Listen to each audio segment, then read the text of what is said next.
I'm too old for this. Irving, are you all right? I've been better. But I am thankful to be alive. I suppose that is your doing, isn't it, Wynne? I wasn't alone. I had help. The Circle owes both of you a debt we will never be able to repay. Come. The Templars await. We shall let them know that the tower is once again ours.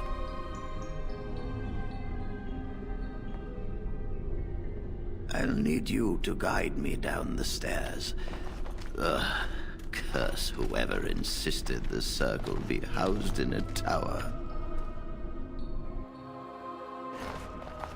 Irving? Maker's breath. I did not expect to see you alive. It is over, Gregor. Uldred is dead. Uldred tortured these mages, hoping to break their wills and turn them into abominations. We don't know how many of them have turned. What? Don't be ridiculous. Of course he'll say that. He might be a blood mage. Don't you know what they did? I won't let this happen again. I am the Knight Commander here, not you. We have won back the tower. I will accept Irving's assurance that all is well. But they may have demons within them, lying dormant, lying in wait. Enough! I have already made my decision. Thank you. You have proven yourself a friend of both the Circle and the Templars.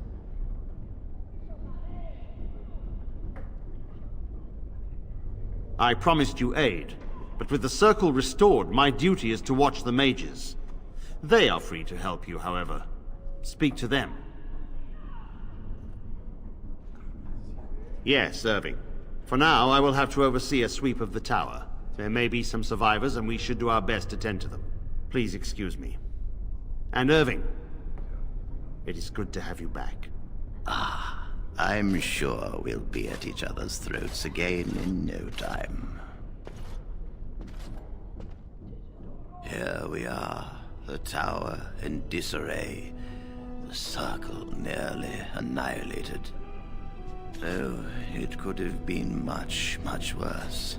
I am glad you arrived when you did. It's almost as though the Maker himself sent you. From what Gregor said, it seems that you came here seeking allies. The least we can do is help you against the Darkspawn.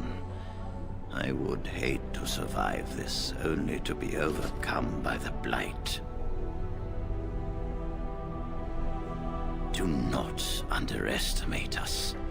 Even one mage will be a great help to you. You have my word. As first enchanter, the Circle will join the Grey Wardens in the fight. Irving, I have a request. I seek leave to follow the Grey Warden. Wynne, we need you here. The Circle needs you. I appreciate the sentiment, Irving. But the Circle will do fine without me. The Circle has you. This man is brave and good, and capable of great things. If he will accept my help, I will help him accomplish his goals.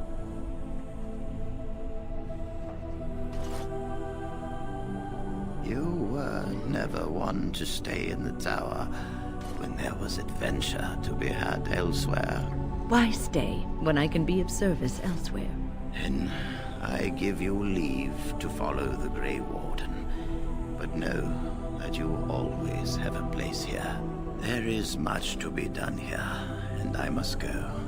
You must forgive me for not being a proper host. When the time comes, we will stand beside you.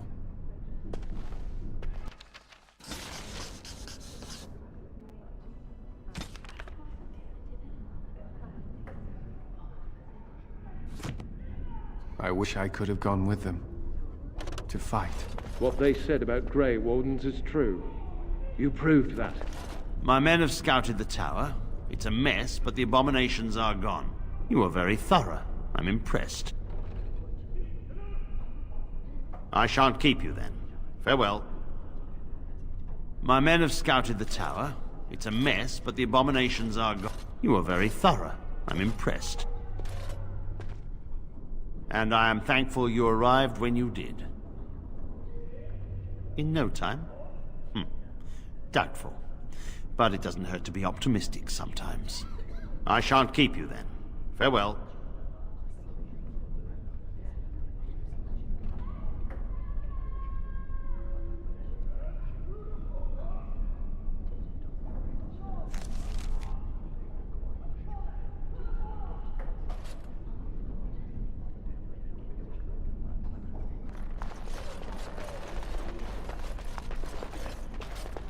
You really killed all those abominations? I'm sure you need supplies after that, don't you?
I'm sure you need to... I'm sure...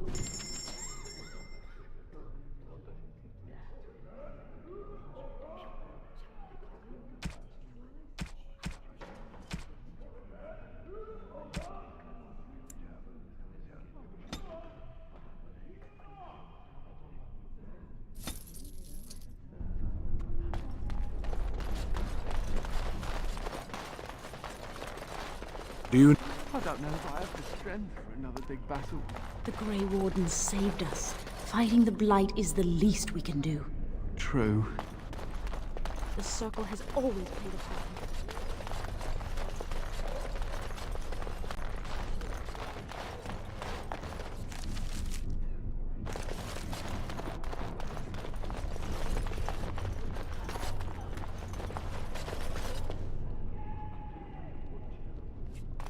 Boys are better at magic than girls. I dread to think of what might have become of us if you hadn't come along. Thanks to you comes the children already not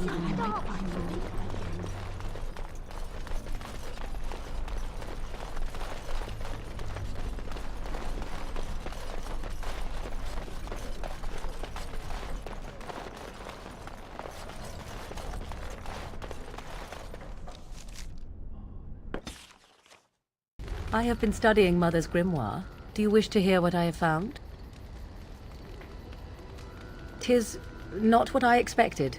I had hoped for a collection of her spells, a map of the power that she commands, but this is not it.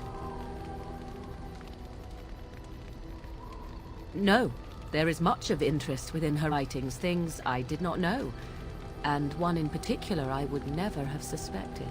Here, in great detail, Flemeth explains the means by which she has survived for centuries. That is closer to the truth than you might think. Flemeth has raised many daughters over her long lifetime. There are stories of these many witches of the wilds throughout Chastened legend, yet I have never seen a one, and always wondered why not. And now I know. They are all Flemeth.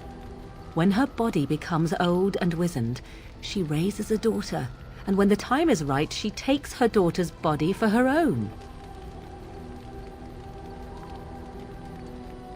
Indeed, that is primarily what this tome details. The various daughters that Flemeth has acquired, their preparation and training. I recognize all of it. I am to be her next host. This is my purpose. Whatever spark of the demon that made her what she is remains within her, keeps her from dying of old age, but her body deteriorates. Eventually, she would be so wizened as to be senseless and immobile. So, she must seek a new body, a fresh body, and start the cycle anew. I am uncertain. According to her writings, certain hosts are better than others. The more a host is prepared, the quicker the transition will be. I am sorry. This simply takes me by surprise. I would have thought I would have had some inkling, some notion. Flemeth is capable of many things. I was a fool not to suspect her capable of using me for her own self-preservation.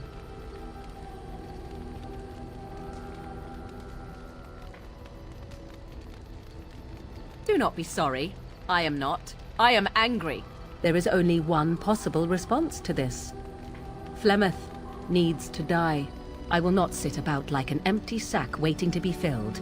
Flemeth must be slain, and I need your help to do it.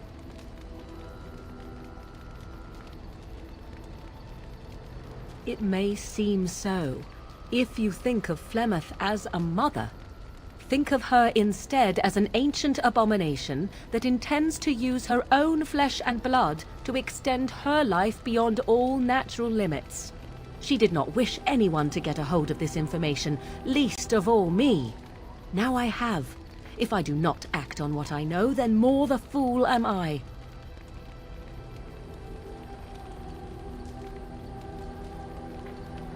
And what would that do? At best, I would receive pointless reassurances. At worst, Flemeth would imprison me once she became aware I know what I do. I know my mother well enough to be confident she would show no mercy when it came to her own survival. I must do the same. Because if she is slain while I am near, I am not certain that she will not simply be able to take possession of me right there. So obviously I cannot be the one to do it. Then what needs to be done is for you to go back to Flemeth's hut in the Kakari Wilds without me. Confront her and slay her quickly. I doubt she will truly be dead even then, but it will take her years to find a new host and recover her power, if that is even possible. The thing I must have is her true grimoire. With it, I can defend against her power in the future. Everything else in her hut is yours. Not really, but the sooner the better, no? She would like everyone to think she is invincible, but I highly doubt that is the case. And besides that, you are not truly killing her. I am grateful. The sooner this can be done, the sooner it will set my mind at ease.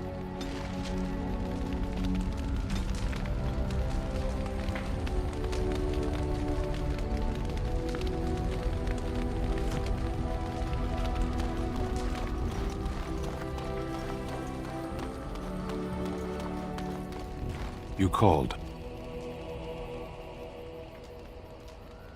As you wish.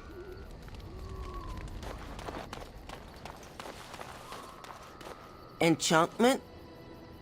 Enchantment!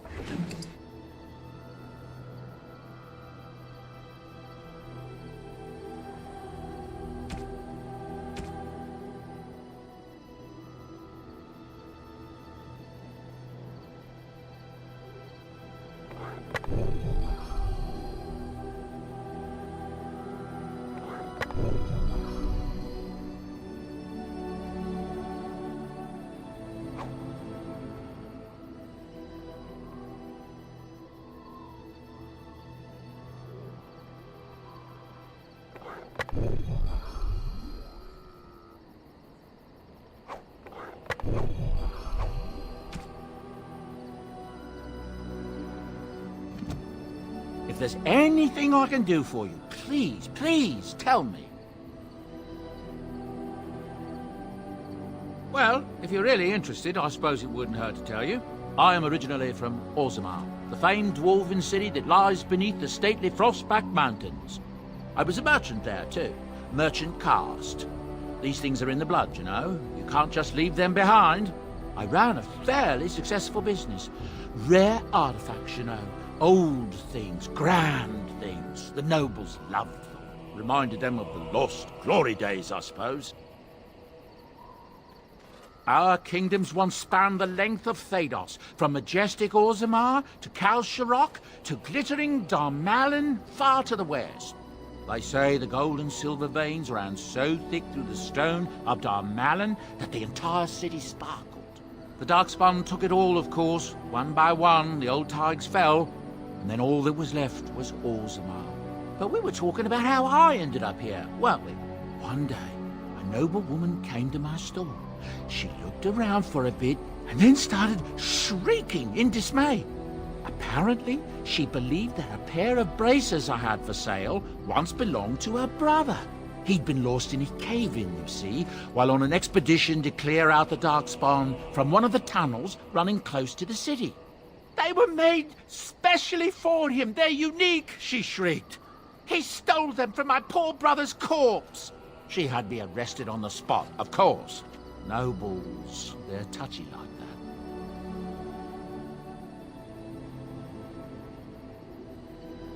Well, I didn't steal them. You see, I'd been paying these castless thugs to venture out into the deep roads for me. The Lost Tigers. They're full of things that people left behind. Sometimes you can find a treasure. Something worth a little gold.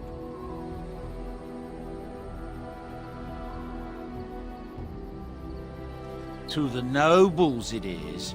They believe everything in the Tigers belongs to the house that once dwelled there, even if it's in ruins and they haven't seen it in generations. The noblewoman, she wasn't too happy with the theft of her brother's braces.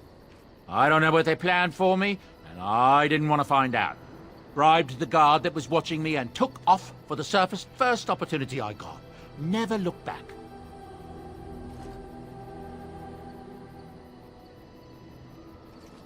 Yes, here I am. Now, is there anything the boy or I can get you?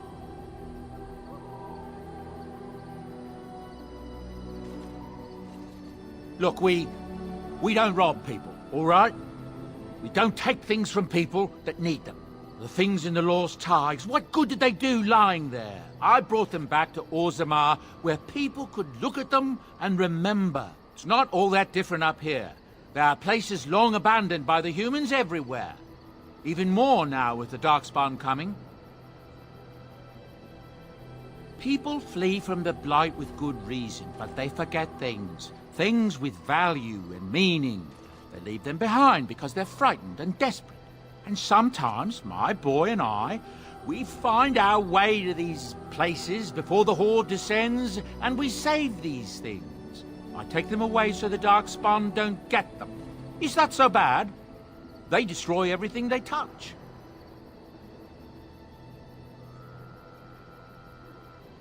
No, of course not. And when it ends, I will go back to finding ruins, or move on. I don't really have much of a choice. Ah, yes. I'm married to a fine woman back in Denerim, it's true. She'd give me a son if she could, but that's not likely to ever be. Sandal here. I found him in the deep roads years ago. Abandoned, I think, and he was never quite right in the head. I took him in, and I brought him with me when I came here to the surface. He may not be my blood, true, but I think of him as one. We left Orzammar. That's right, boy. Maybe one day we'll see it again.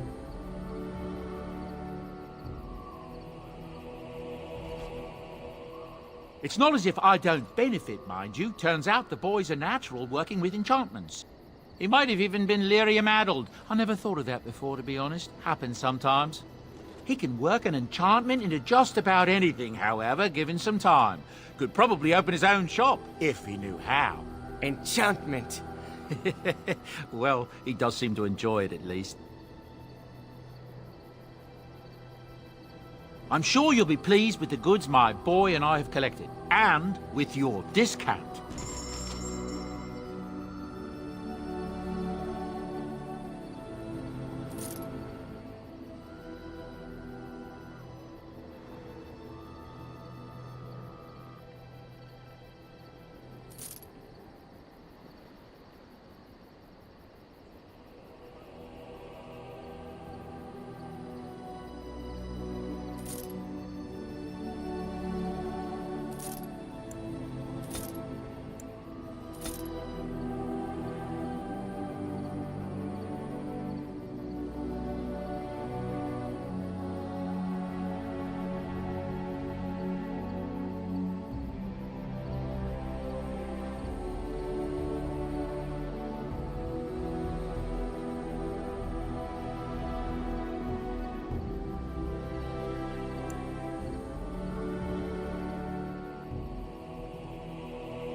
Oh, how dear of you.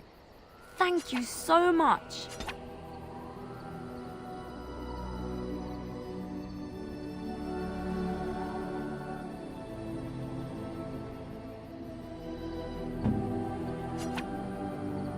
Gloves? You're giving me gloves? What for? I did not mean to sound ungrateful. It is just... Wait, these are Dalish, are they not? My mother was Dalish, and had a pair very similar to these. The leather was less thick, and it had more embroidery, but these are very close, and quite handsome. Do I seem surprised? Perhaps I am. Still, I appreciate the fact that you even thought of me. No one has simply given me a gift before. Thank you.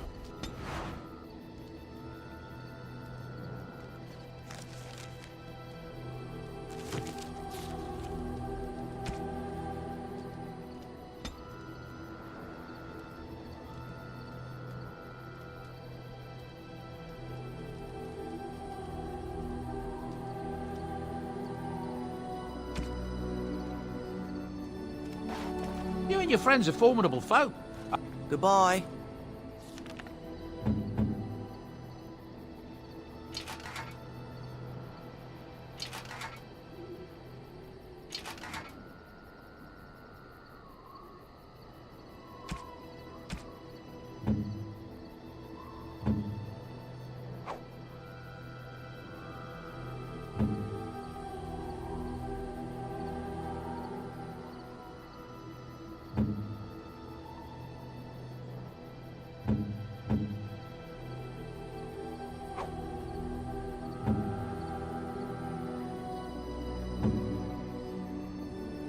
Enchantment? You and your friends are formidable folk.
You and your friends are formidable folk. I'm sure you...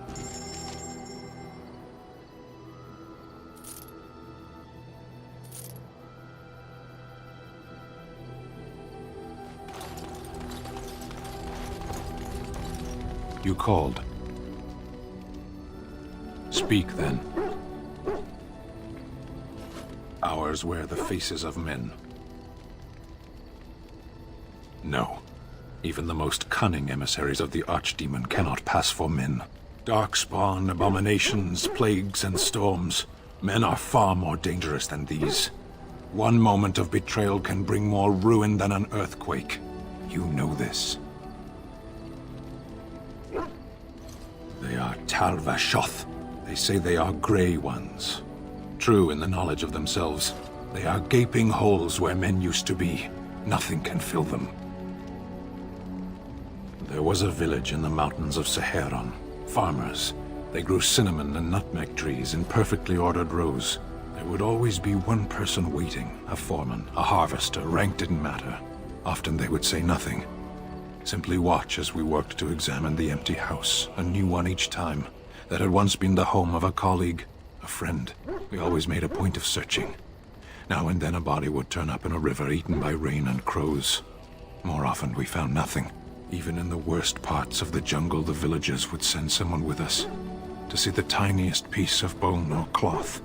Anything contained the possibility of their lost friend. Must we speak of this? We could be fighting something. As you wish.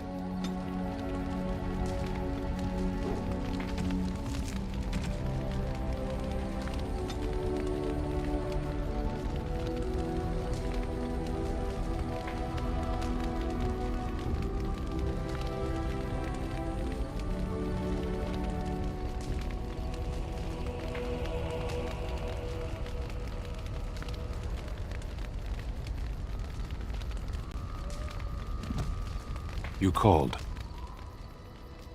Speak, then. Isn't it the nature of a wound to bleed? I have no more answers than you. Why do we fight the Darkspawn? Why do the Darkspawn fight us?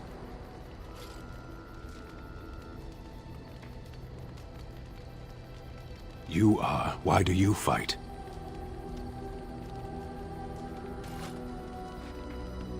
In the Antam, we are told of the enemy.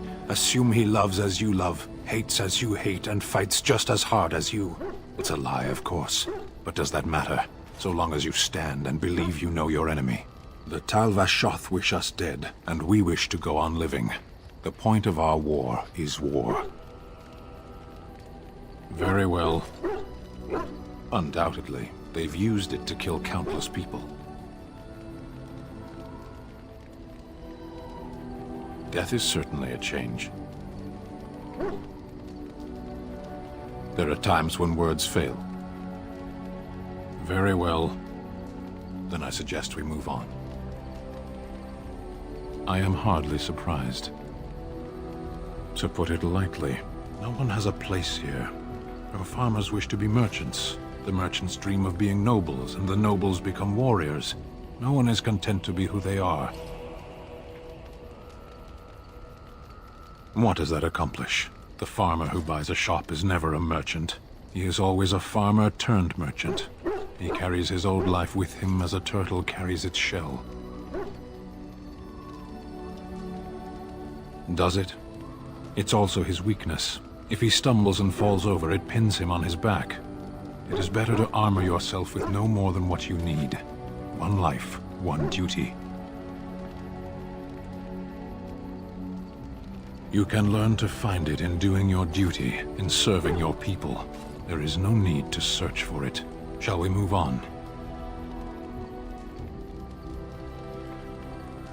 Perhaps. It's strange to be in a crowd and hear a language that is not your own. To see faces that are and aren't like yours.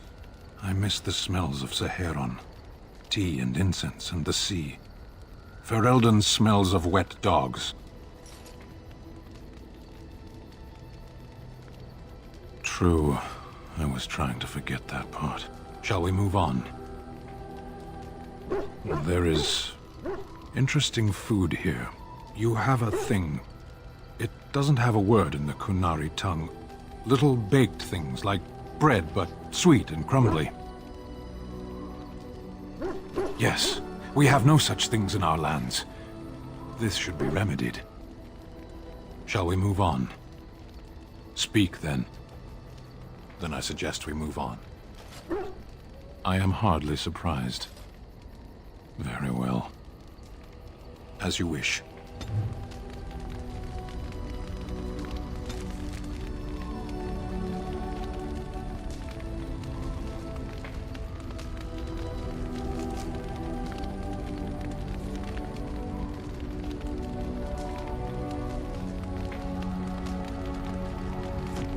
You called. Speak, then. Then I suggest we move on. I am hardly surprised. To put it lightly, no one has a place here. Very well. As you wish.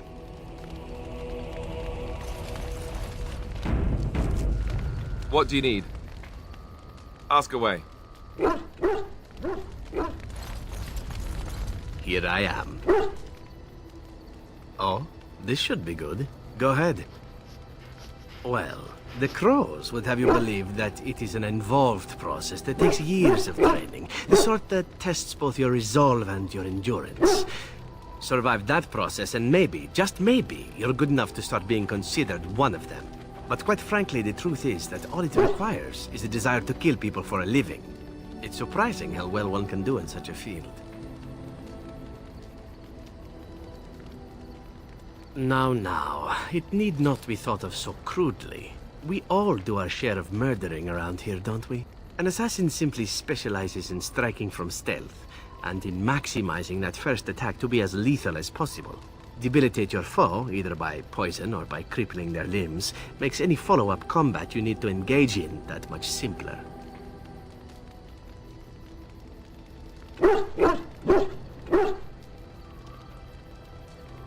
See? Getting paid for the act is beside the point. An assassin is more a tactical choice than a lifestyle. Of course, the crows like to pretend that their abilities are trade secrets, shrouded in shadows and wrapped in a blanket of mystery. So let's just keep this between you and me, shall we? Here I am. Oh, I certainly could, but I won't. I swore to the crows that the things they taught me were to remain a secret.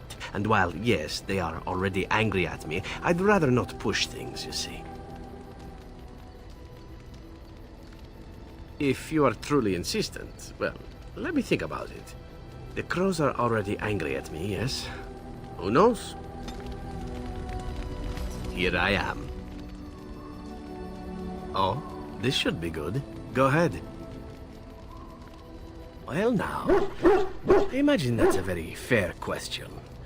Being an assassin, after all, is a living, at least as far as such things go. I was simply never given the opportunity to choose another way. So, if that choice presents itself, why should I not seize upon it?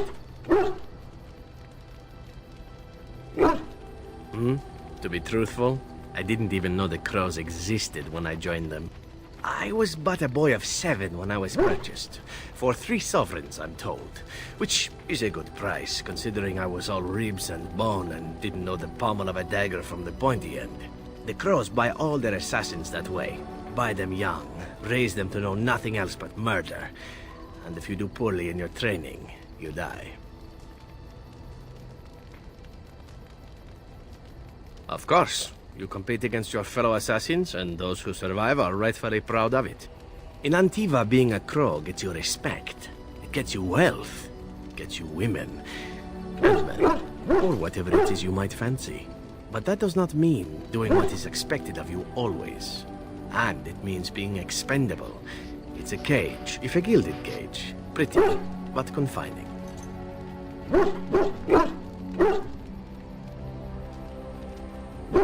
And become the next mark for some up-and-coming crow? Not likely. The only way to leave is for them to think you're dead. And even then, you'd best be scarce. As for what I'll do in the future, presuming that there is one, I truly can't imagine. It might be interesting to go into business for myself, for a change. Far away from Antiva, of course. For now, naturally, I go where you go.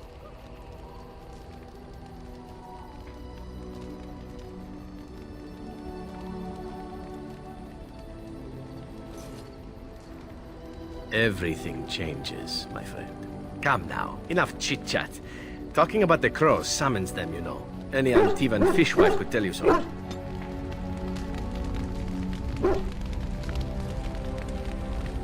Here I am. Oh, this should be good. Go ahead.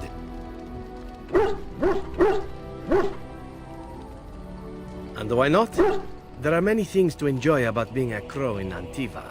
You are respected, you are feared, the authorities go out of their way to overlook your trespasses, even the rewards are nothing to turn your nose up at.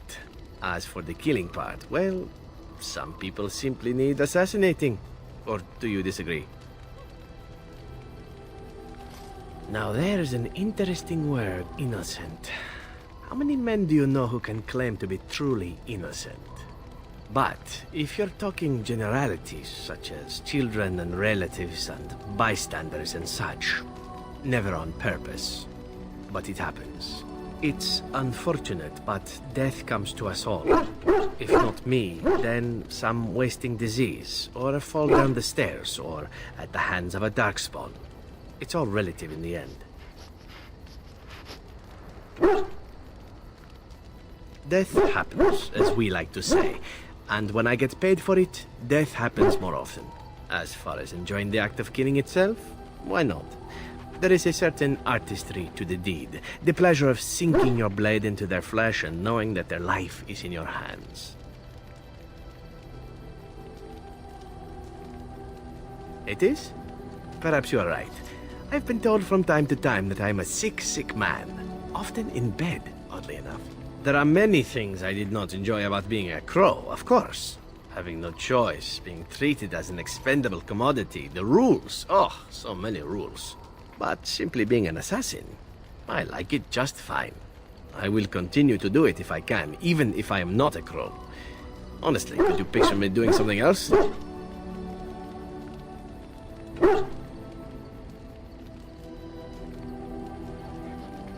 Whereas I am content merely doing what I happen to be good at. It's a talent that not many come by, honestly. I don't see why I need not pursue it. Of course, all these thoughts are moot. Chances are still good that you and I will perish, eaten by darkspawn or slain by the crows at some point. Very gruesomely, I imagine. But it is pleasant enough to chat about.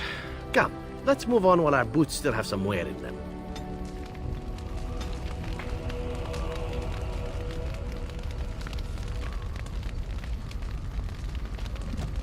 Here I am.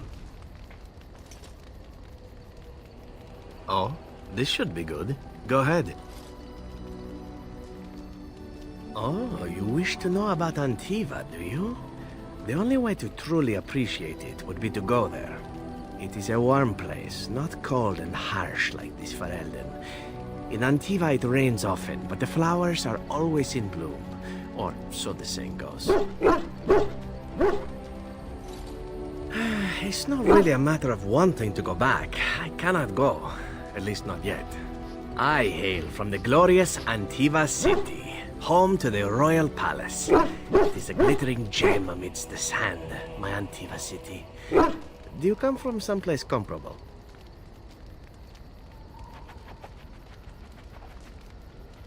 Ah, yes, of course. The wandering life of the Dalish. That truly is better. I'm jealous. You know what is most odd? We speak of my homeland, and for all its wine and its dark-haired beauties and the lilo flutes of the minstrels, I miss the leather the most. I mean the smell.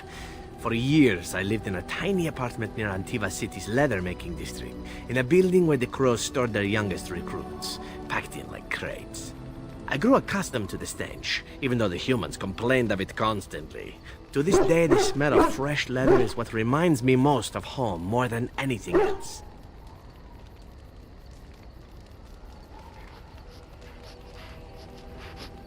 It reminds me of all the idle pleasures I got up to in that little apartment.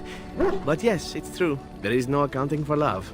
Before I left, I was tempted to spend what little coin I possessed on leather boots I spotted in a store window. Finest Antivan leather, perfect craftsmanship. Ah, but I was a fool to leave them.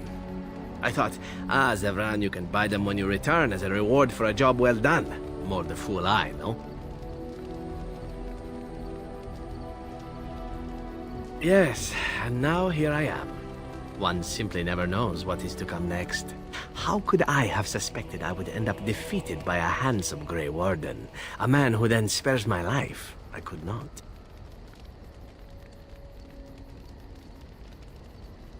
Even Grey Wardens who spare the lives of assassins?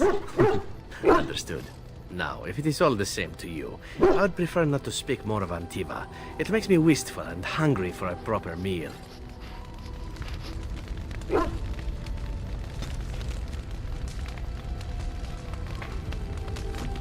Here I am.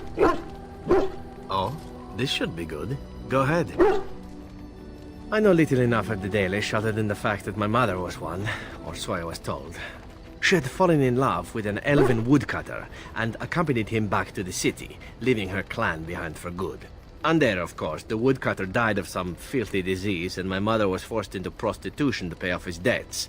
Oldest tale in the book. How should I know? My mother was a whore, as you'll recall. None of the other elven boys in the whorehouse knew their fathers. I was not so unusual. I didn't know my mother either, of course. She died giving birth to me. My first victim, as it were. We were all raised communally by the whores. It was a happy enough existence, ignoring the occasional beating. Until eventually I was sold to the crows. I brought a good price, so I hear.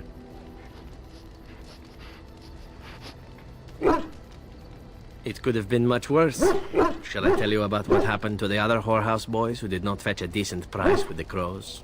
Surely your life has not been so idyllic. People like you and I are not the product of happy lives of contentment, after all.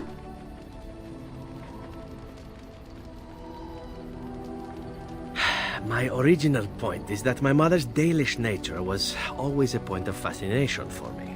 Through all the years of my crow training, the one thing of my mother's that I possessed was a pair of gloves. They were of Dalish make, I knew that much, and beautiful. I had to keep them hidden, of course, as we were not allowed such things. Eventually, they were discovered, and I never saw them again.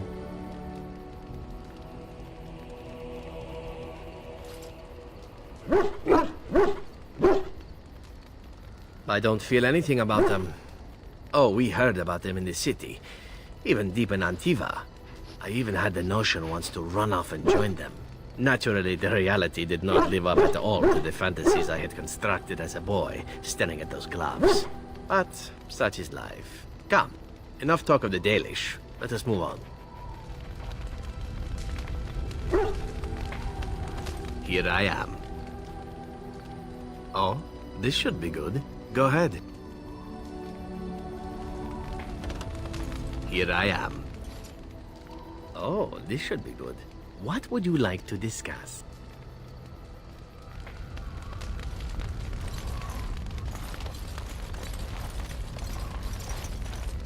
I must say that traveling with you has opened my eyes to how wrong some are about the Dalish. You are not at all savage, and I've not seen you snatch away women and children without provocation.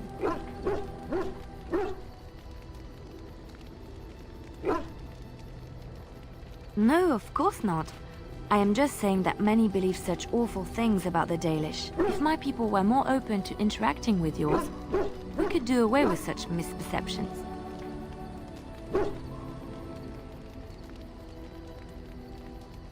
I know humans and elves do not share a happy history, but peace must be possible. I hear many city folk talk about how wonderful it must be to live simpler lives, close to the earth. They could learn from the Dalish.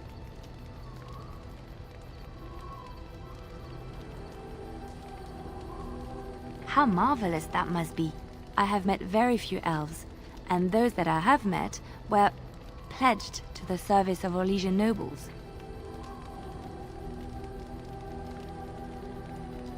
They are serfs. There is no slavery in Orlais.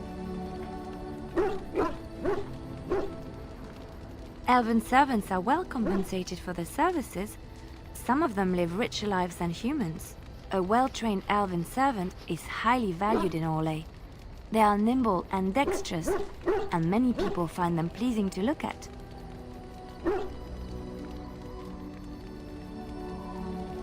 No, I did not mean it that way. Oh, my words were clumsily chosen. I did not mean to offend. I am sorry.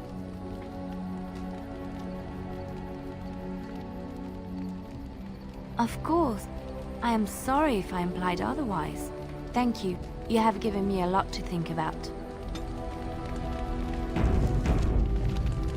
I was just thinking about what happened to the elves, and I'm reminded of a song sung to me many years ago.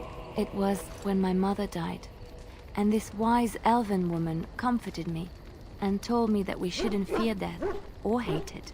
Death is just another beginning. One day, we must all shed our earthly bodies to allow our spirits to fly free.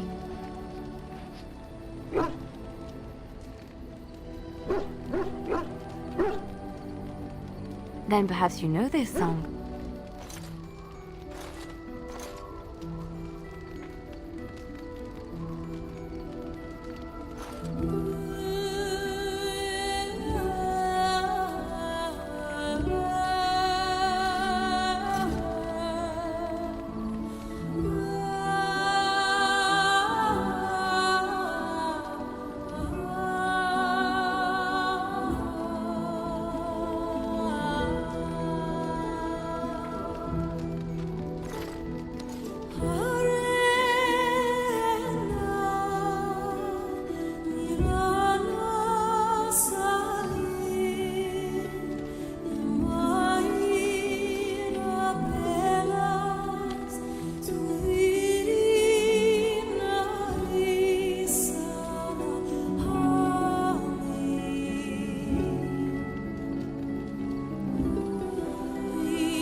Something I can help with?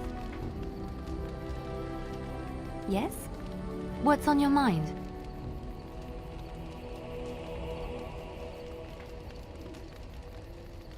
My mother was from Denerim, and I consider myself a Ferelden. Mother served an Orlesian noblewoman who lived here when Orlais ruled. When Orlais was defeated and the common folk began to resent the presence of any Orlesian, the lady returned to Orlais. She took my mother with her. I was born in Orlais and did not set foot in Ferelden till much later. Mother was always telling me stories of her homeland. I think she missed it.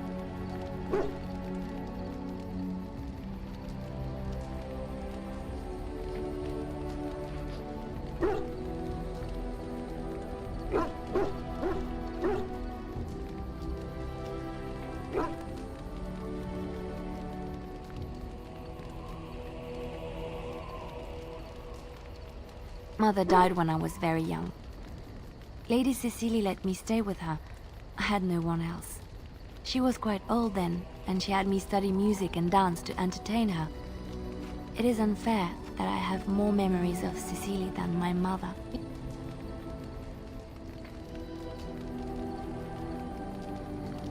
Strangely, the only thing I really remember of Mother was her scent.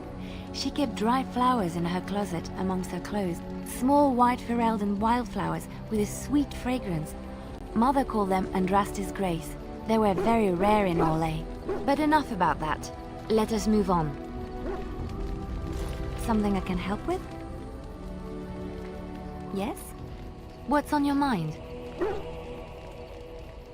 I miss Val Royeaux. Unlike other cities where the people are the lifeblood and the character, Val Royeaux was her own person, and her people little more than decorations. There was always music in Val Royeaux, streaming from the many windows, quiet refrains and triumphant choruses, and always, floating above that all, the chant, coming from the Grand Cathedral. It was magnificent. If you get the chance, you should see it, at least Val Royeaux. Of course there are good things and bad things about Orlais, like anywhere else. Sometimes I miss it dearly, and sometimes I'm glad I'm rid of it. And you will laugh at this, but I miss the fine things I had in Orlais.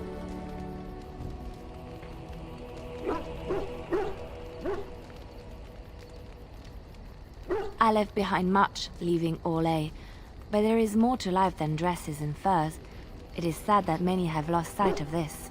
Orlais is very fashionable, almost ridiculously so. But the shoes! Living with those ridiculous trends was worth it for the shoes.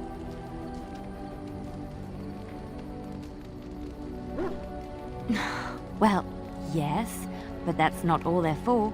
If you saw a pretty lady in a beautiful dress, you'd want to see her dancing in her dainty shoes, and not in huge boots.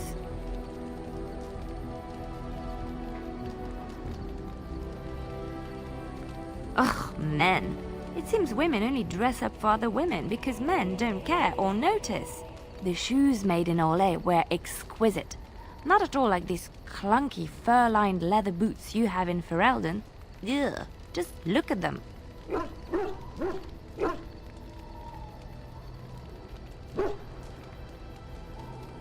They're sturdy shoes, but sometimes a girl just wants to have pretty feet. Oh, I could talk about shoes all day, but we have things to do, don't we? Something I can help with? Yes? What's on your mind? Of course I do. I love stories far too much to keep them to myself.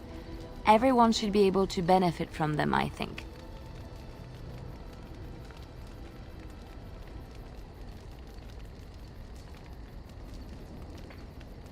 Chantry lore says it is man's pride that created the Darkspawn. In ages past, the mages of the Tevinder Imperium ruled much of the world we know. In their pride, they thought their magics invincible and imagined that they were greater than the Maker himself. So thinking, they invaded his golden city, planning to take it for themselves and depose their own creator. But they were impure and full of sin. And it is with the sin that they tainted the golden city, corrupting it forever. The Maker cursed them and cast them from his sight. Wherever they went, they spread the taint of their sin. Any land that was touched by the taint became blighted and would suffer no life. Instead, the Darkspawn arose to torment us and remind us of her hubris.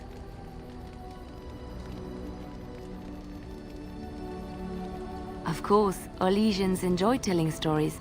I shall tell you my favorite tale of Aveline, the Knight of Orlais. A long time ago, a girl child was born to a farmer. He had hoped for a son, not a daughter, and so he told his wife to abandon the child in the woods. Before the cold could claim her, the baby was found by a tribe of Dalish elves who took pity on the poor mewling thing and raised her as their own. Aveline, for that is what they called her, grew strong and quick and clever under the guidance of the elves. She learned to wield the sword as well as any man, could kill a deer with an arrow at 100 paces, and was as graceful on the back of a horse as she was on foot.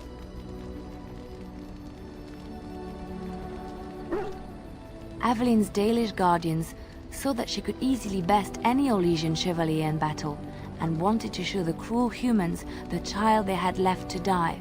They bestowed upon her a fine horse and armor, and sent her to prove herself to her people in the Grand Tourney. Now in those days, no woman was allowed to take up arms, let alone compete in the Grand Tourney, but Aveline kept her helmet on and was not discovered.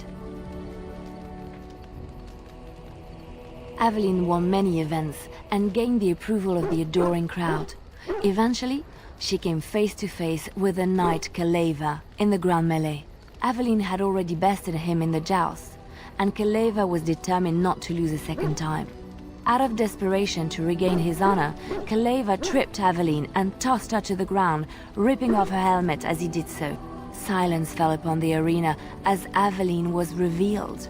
Keleva declared the previous competitions invalid.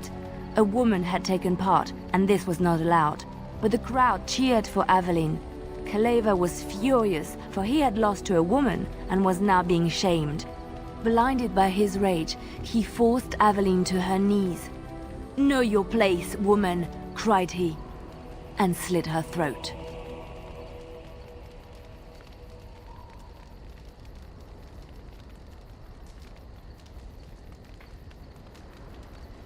The son of the king, Prince Freyan, was present.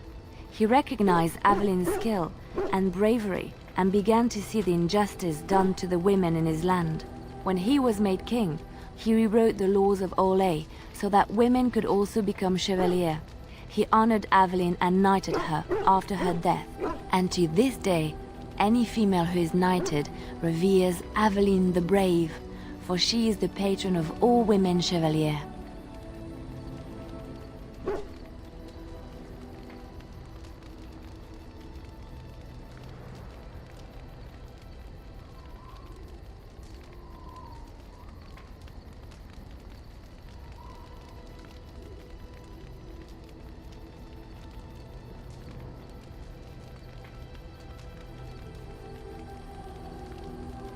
I know one, told to me by my mother a long time ago.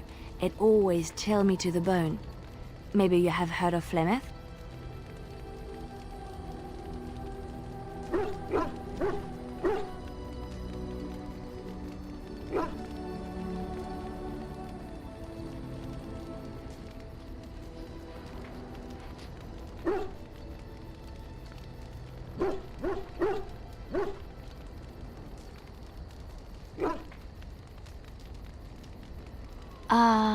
Are you sure?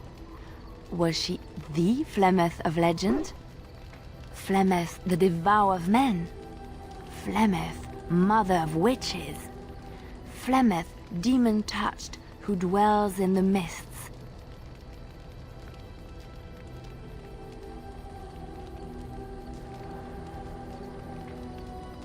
Ferelden mothers scare their daughters with talk of Flemeth. They say that if you're bad, Flemeth will spirit you away and bind you to her forever. They also say that Flemeth mourns her lost beauty and will steal yours through your looking glass if she catches you. Flemeth's beauty was known throughout the land. She had hair like unto a moonless night, skin as pale as winter's first snow, and eyes as beautiful and perilous as the sea. When she came of age, she came to the attention of the Lord of Highever, Conobar, and he took her for his wife. Conobar soon learned that his young bride had the gift of magic. He kept this a secret, for he feared that she would be taken from him. Flemeth stayed with Conobar for some years, and with his blessing, she practiced her art. And then one day, a young poet named Osen came to the castle. Flemeth was captivated by Osen's voice, and he by her beauty, and they fell in love. Flemeth longed to be with her true love, and she and Osen fled from Conobar's lands, seeking refuge in the Kokari wilds with the Chasing tribes. They lived there happily for many a year, till the day Flemeth received news that Conobar was dying and longed to see her face one last time. Flemeth's heart swelled with pity for the man who once was her husband, and begged Osen to return to Conobar's side with her. But when Flemeth and Osen entered Highever, they were captured by Conobar's men, and Osen was slain in front of Flemeth's eyes. Flemeth was imprisoned in the highest tower of the castle, there to await Conobar's judgment on her. Distraught at the loss of her love, Flemeth plotted revenge against her husband. She summoned a fey demon, intending for it to wreak vengeance on Conobar.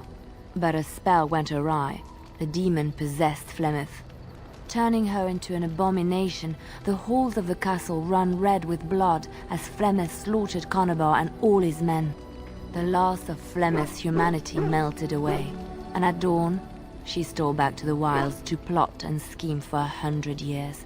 They say she took to her side many Chasing men, and with their help, begat her daughter witches, who even now prowl the dark places of the Kokari wilds. Which one? I know a little about your people, but I may be misinformed, and I would hate to offend you. I have heard a little about how the elves gained their freedom from the Tevinter Imperium. When Andraste began her exalted march against the Imperium, the elves joined her cause to fight their masters. The great elven leader, Shatan, born in captivity, rose up to lead his people. He foresaw a future where the elves were free. Shatan was killed when Andraste was betrayed, but the elves continued to fight, eventually breaking free of the Imperium. The elves claimed the Dales in the south and settled there in a land of their own.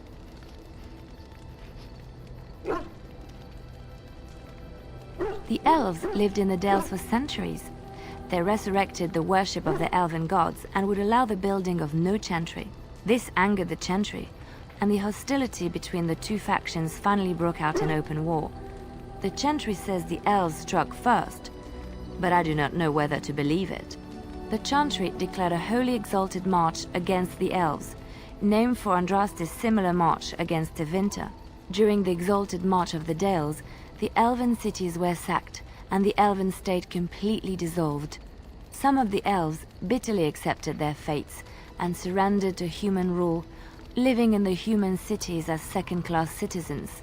But others, still fiercely proud of their heritage, refused to bow to the humans, and instead became homeless wanderers. They were the elves of the Dales, the Dalish. Andraste was the Maker's chosen. The Maker had long since abandoned the world when the sound of her singing turned his ear. Beauty, grace, and wisdom enraptured him, and he offered to take her from this flawed world to become his divine bride. But Andraste had an earthly husband and would not forsake him. Instead, she beseeched the Maker to return to his people once more. So earnest was her plea that the Maker was moved, and promised that he would create a paradise on earth if all abandoned their false gods and turned once more to him. And this is why Andraste began her exalted march on the idolaters of the Tevinter Imperium. The Maker granted her his powers with which to smite her enemies. Andraste brought the Imperium to its knees, and her victories converted many to the worship of the Maker. Alas, it was the frailties of men that betrayed and killed Andraste. Her earthly husband, Maferath, a chieftain of the Alamari tribes himself, grew jealous as his wife's popularity and influence overshadowed his own. She was also revered as the Maker's betrothed, and Maferath began to see their own bond waning in significance as Andraste became ever more devoted to the Maker. Out of envy and spite, Maferath made a pact with the Archon Hessarian of Tevinter, allowing his beloved Andraste to be ambushed and captured. Andraste was burned at the stake in Minrathous, the capital of Tevinter.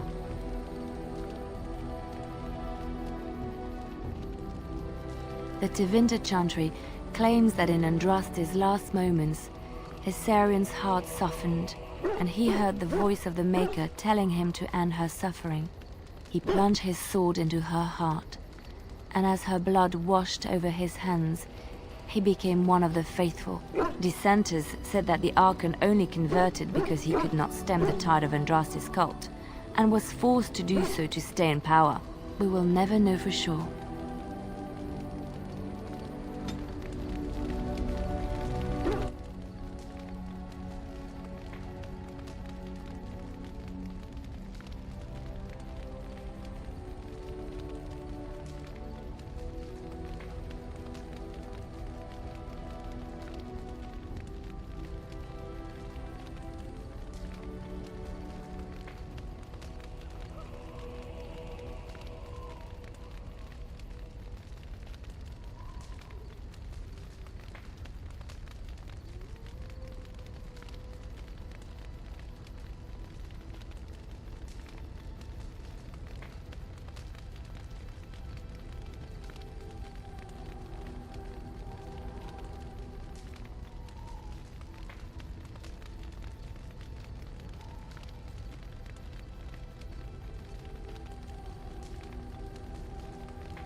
Yes. Indeed.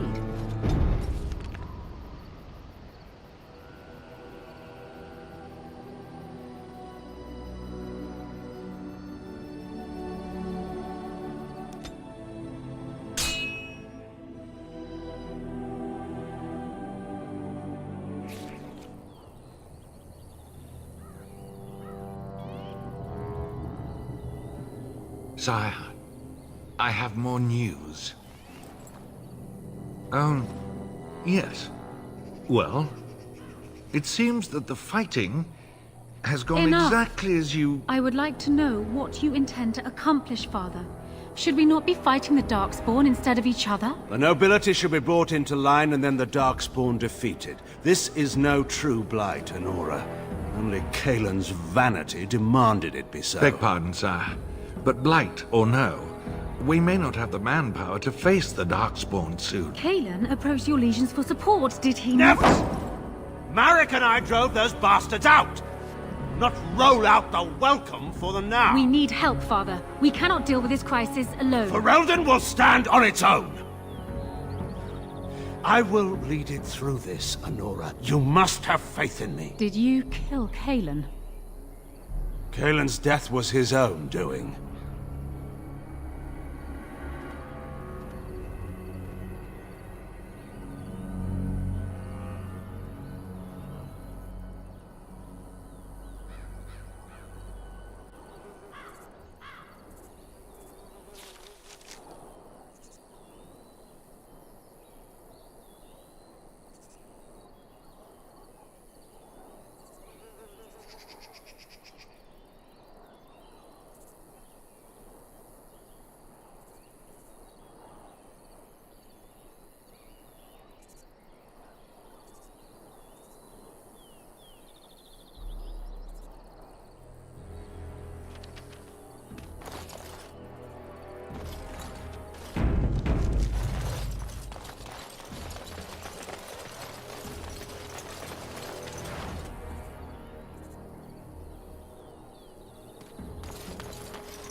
I shall do it.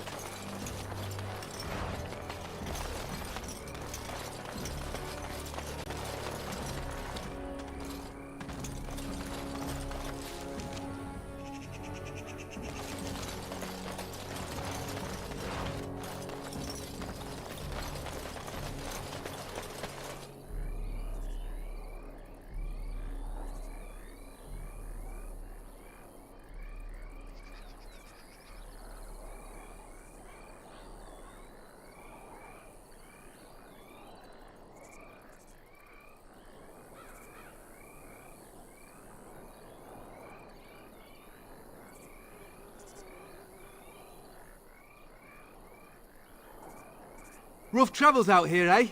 We even saw Darkspawn on the way in. Right, Darkspawn. We killed a whole band of them on the way up from Lothering. We're delivering a message to the Chantry in Denerim. You? We saw a blood mage down near the Brazilian forest. We're off to tell the Chantry about him. I thought you said... Wait, you're serious? Hey, no need to get pushy. We were just in it for the experience.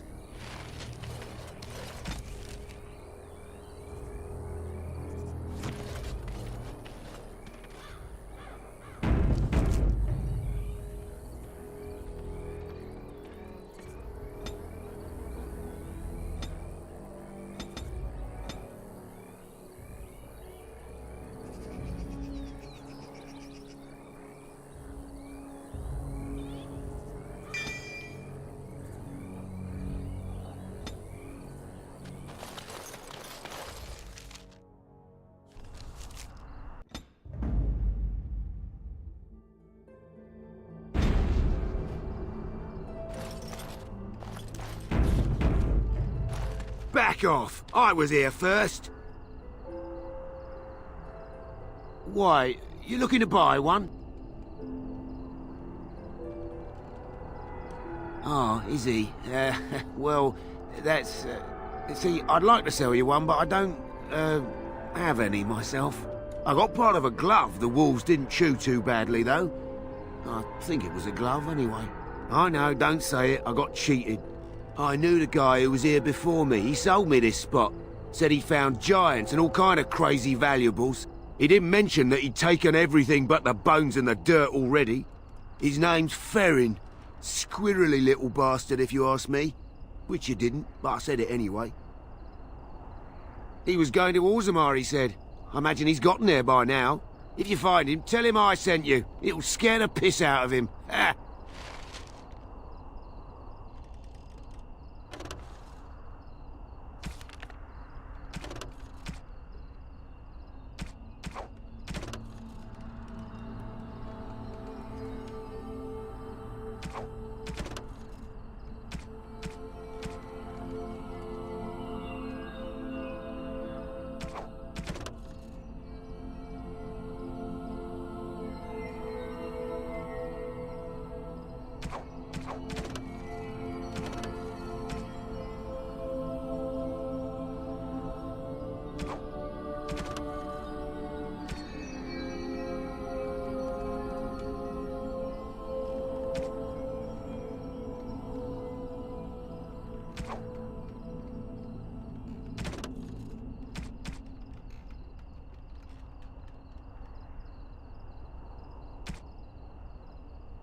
As you say.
I shall do it.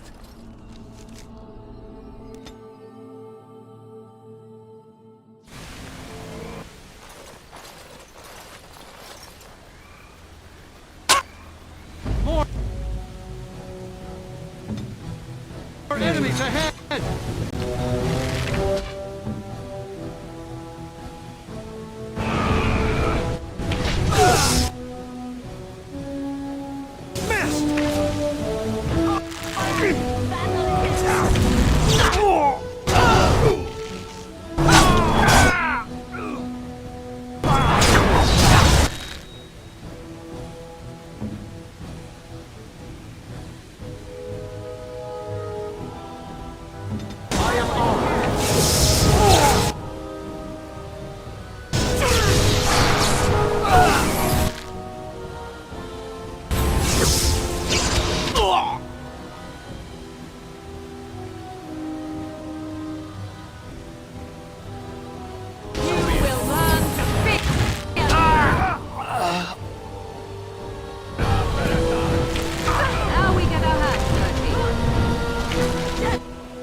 I should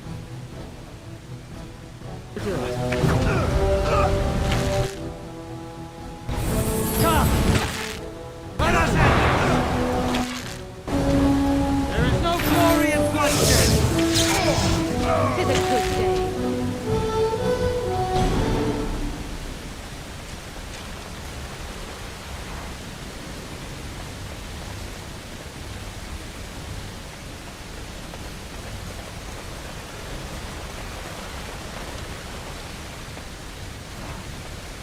As you wish.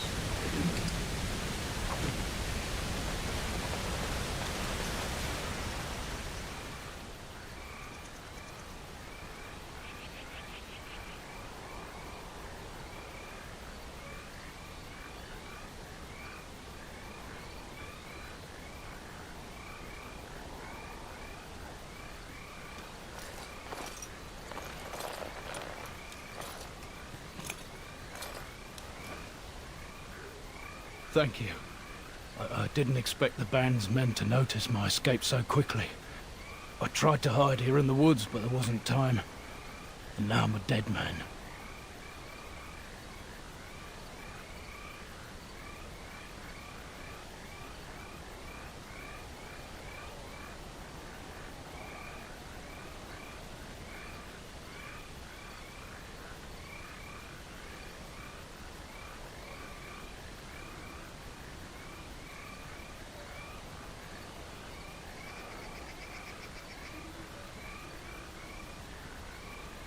You were there in Ostagar.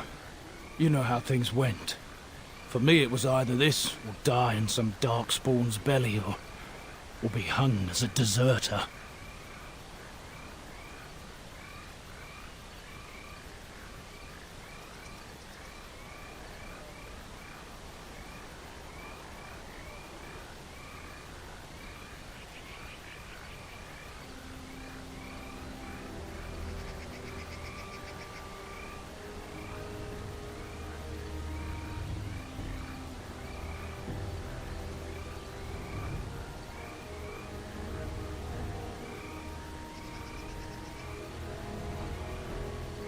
I fled the battlefield when Loghain betrayed us.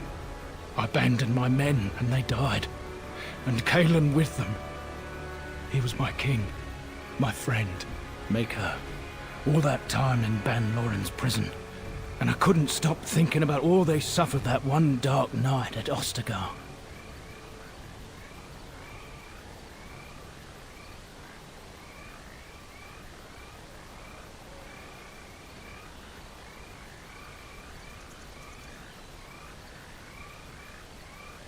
No, perhaps not. But I've been given the chance to set things right. If it's the likes of you who sees me to my final hour, perhaps things happen for a reason. The king entrusted me with the key to the royal arms chest. If anything were to happen to him, he said, it was vital I deliver it to the Wardens. The Maker has a sense of humor, doesn't he? I suppose it's for the best, however. Had I kept it, it would be in Ban Loren's hands by now. I was afraid. I thought I would lose it on the battlefield, so I stashed it in the camp. Please, it's probably still there.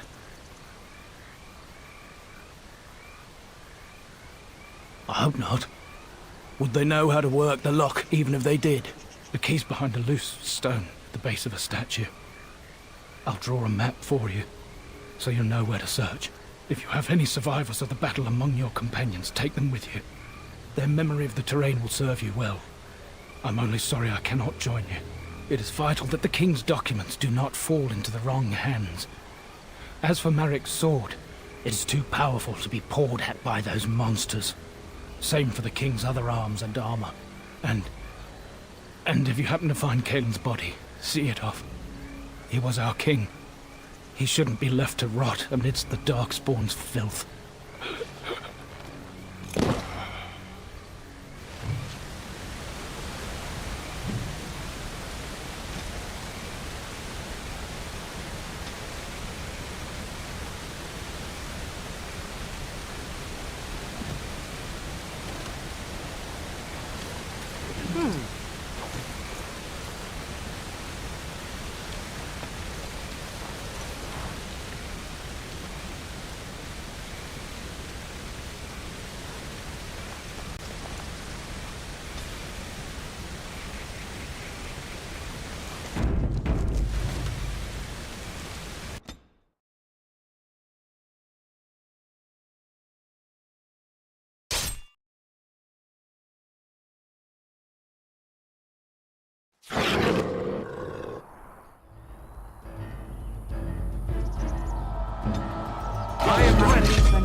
slay More of the seeds ahead! It shall be as you say.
The Darkspawn.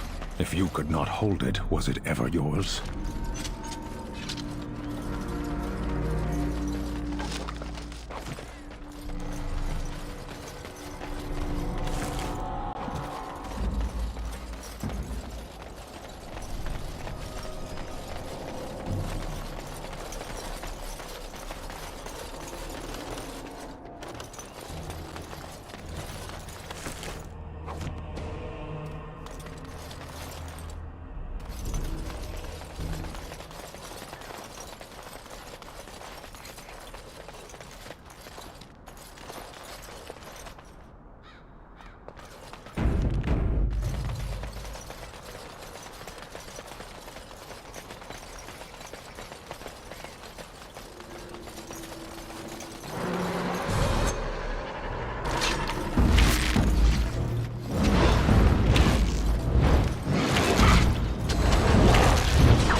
I shall do it. There is no glory in bloodshed!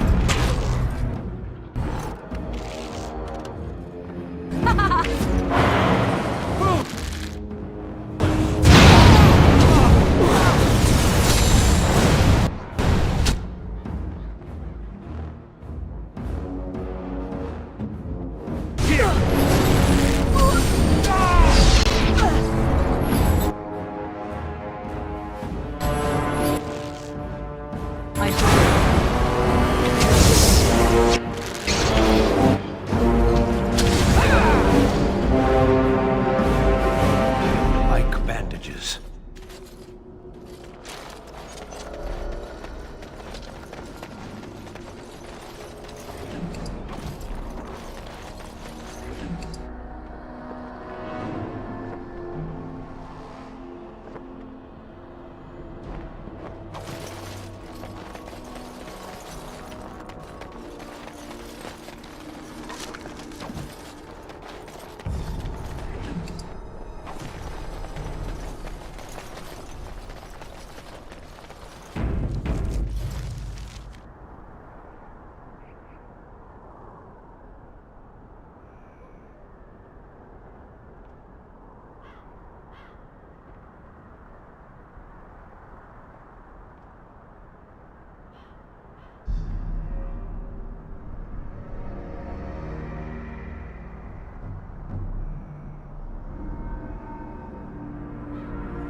I go. Hurry. Let me.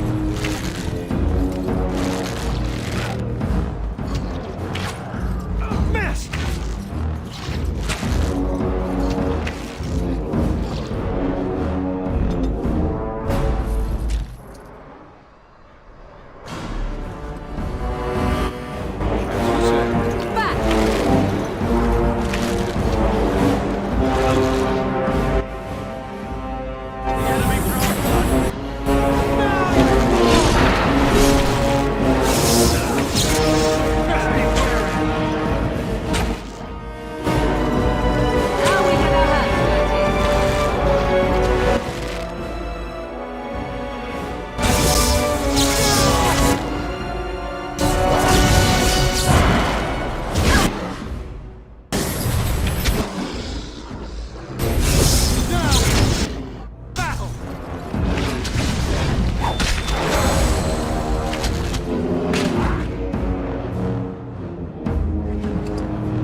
Begun.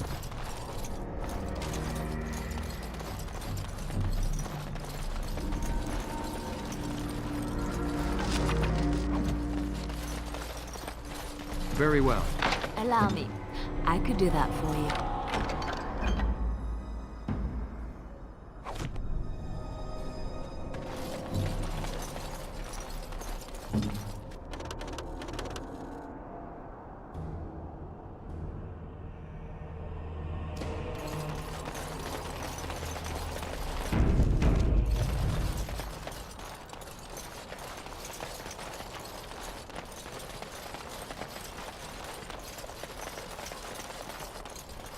Very well.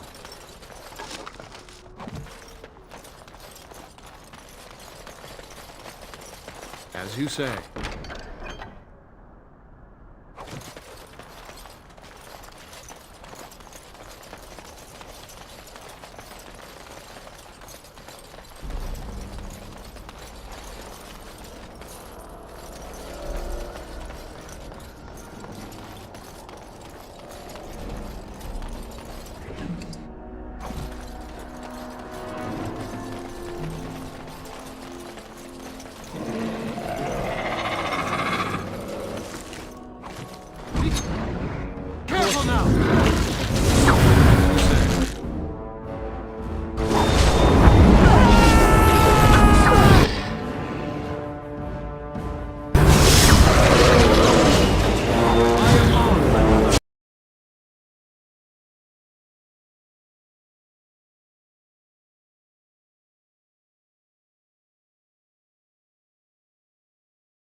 I shall do it.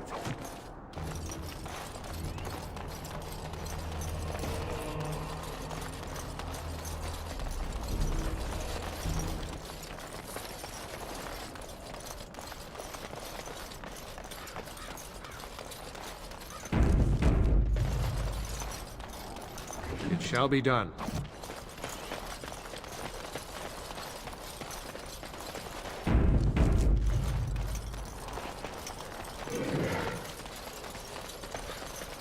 It is begun.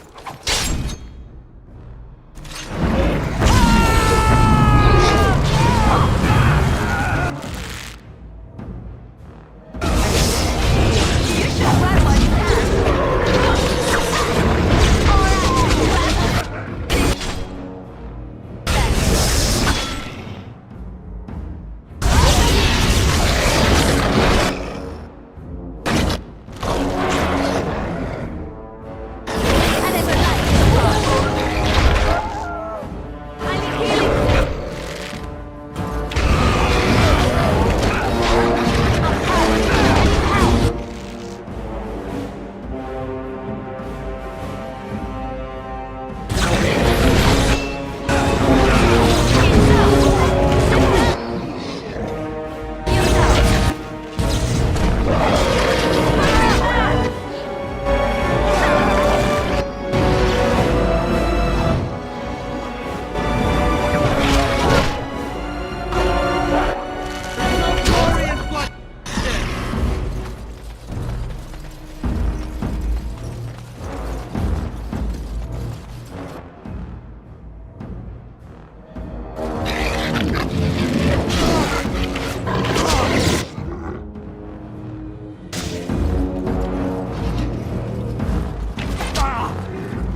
I shall do it.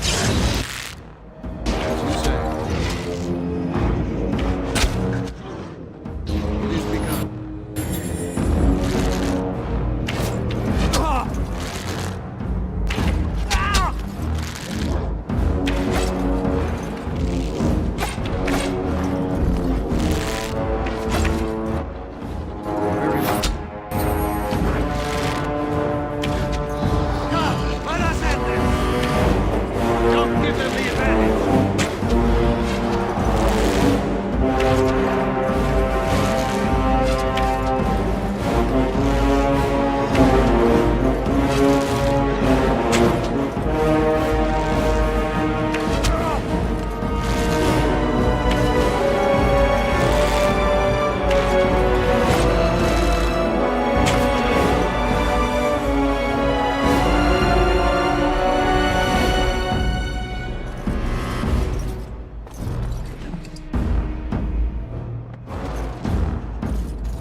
More careful.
Very well.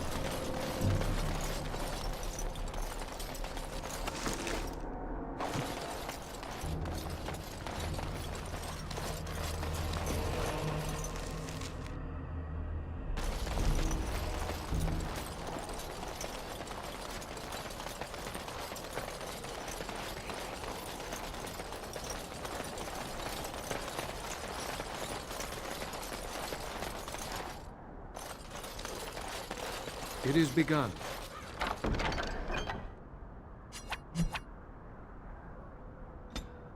Blades like that inspire songs that last the ages.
Here they come. Yes. I shall do it.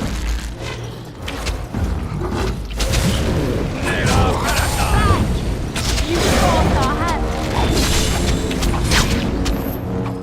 Break them out!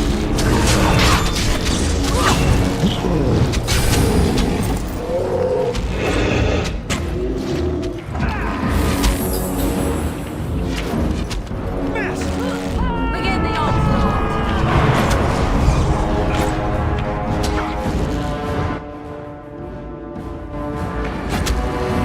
Too easy. The pain. Those scars need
Trap right ahead.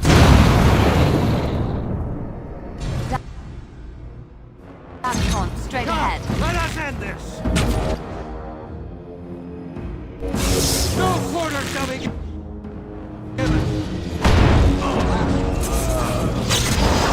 If we must fight, let us do it quickly!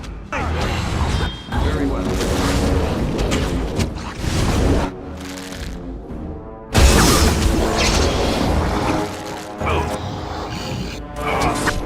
Let's make this quick!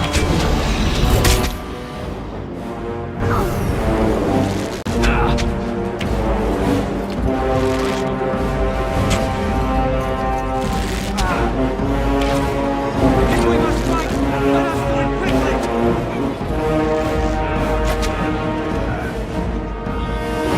Best be wary!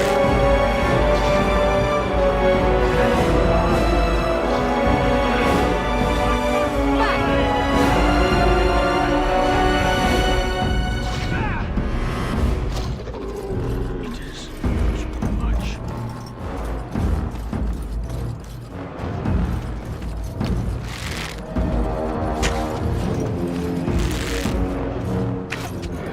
Enough!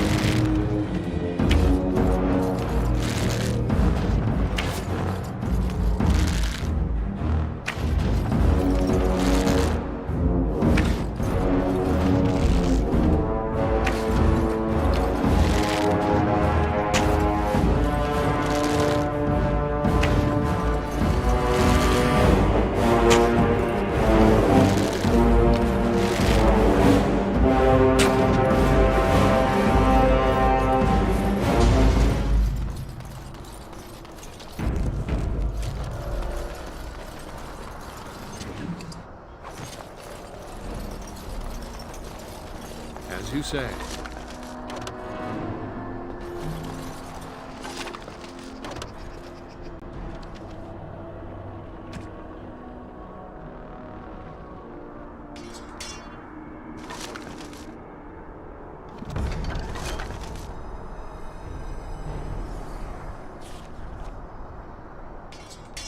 As you say.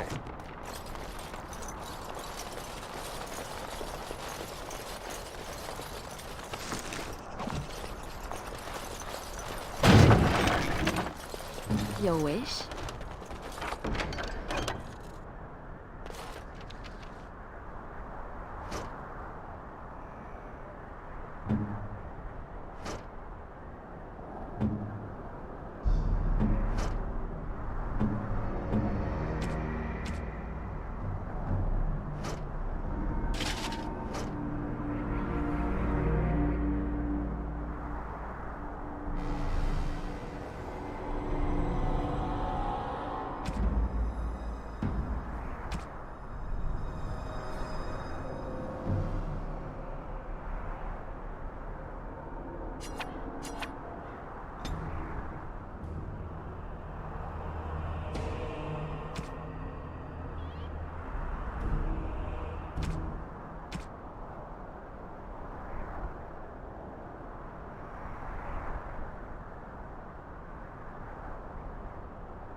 It's done. I'll do it.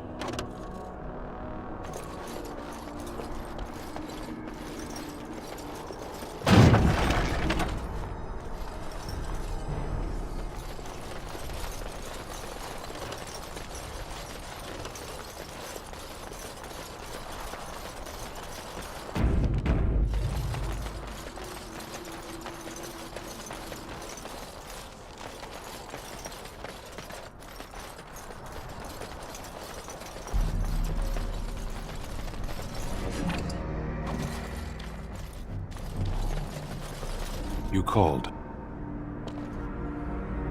As you...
Darkspawn. I shall do it. Here! You will not win!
has begun.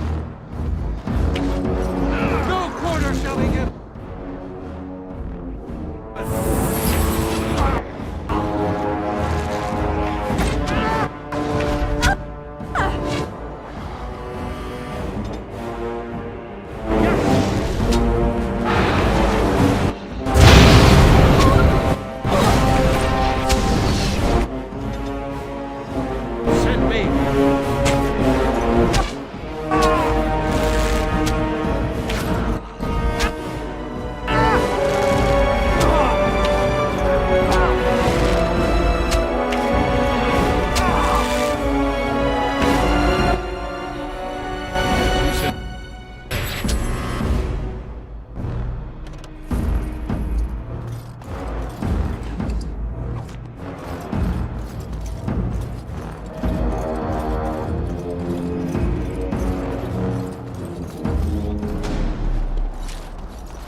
I shall do it.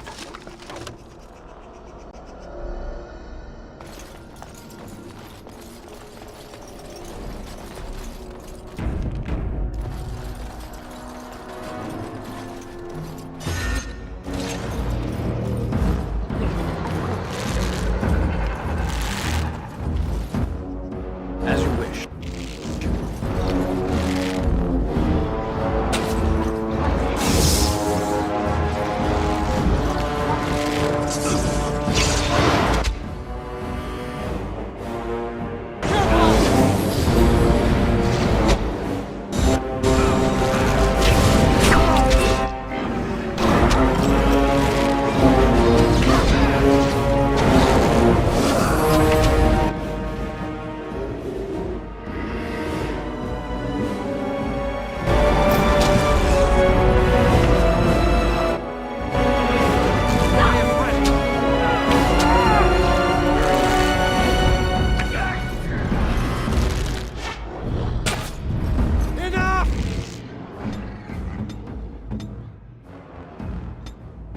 Finish this.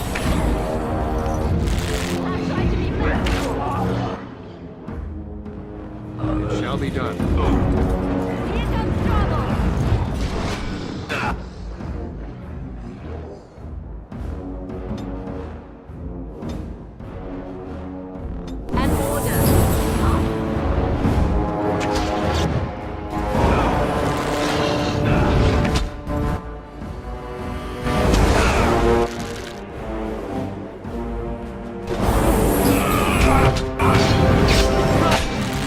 Let us end this!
must fight!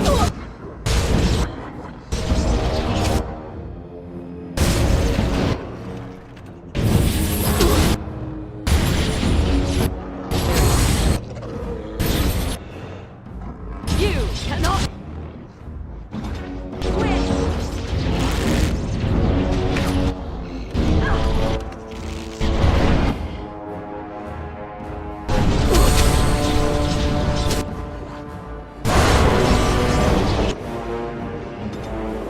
Send me! The power of Shah. No doubt you remember that place too well. Looks like the Darkspawn are using it as their base.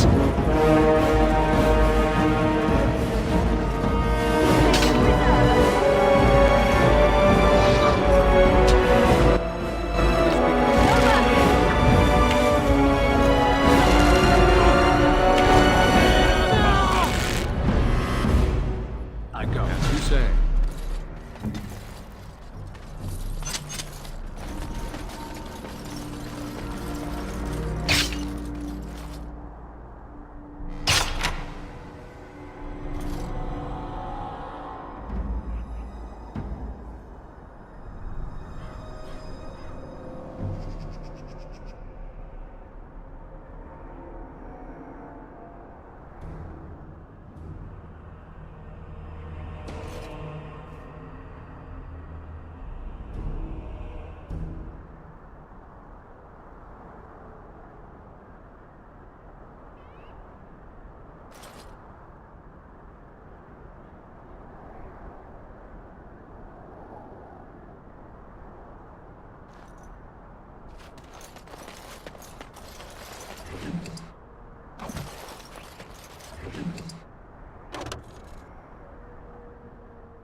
On my way.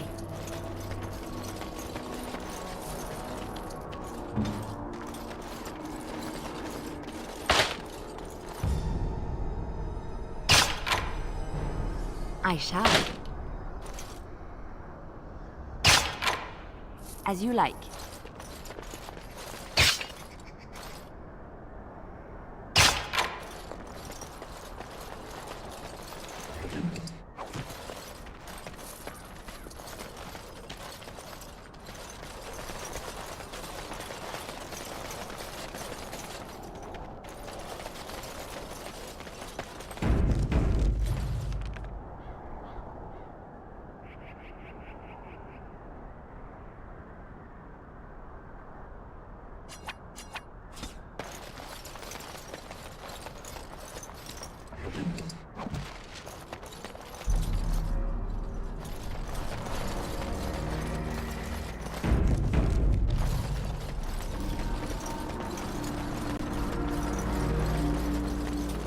Right away.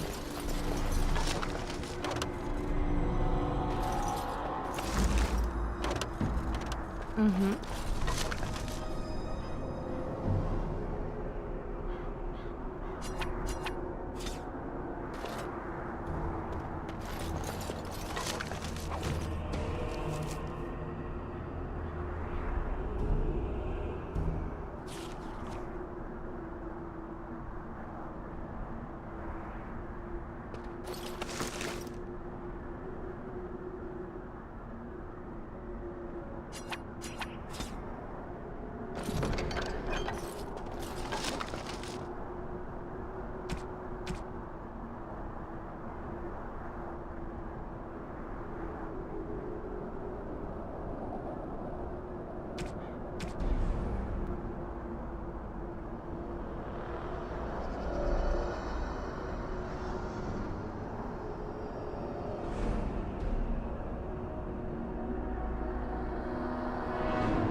It's done.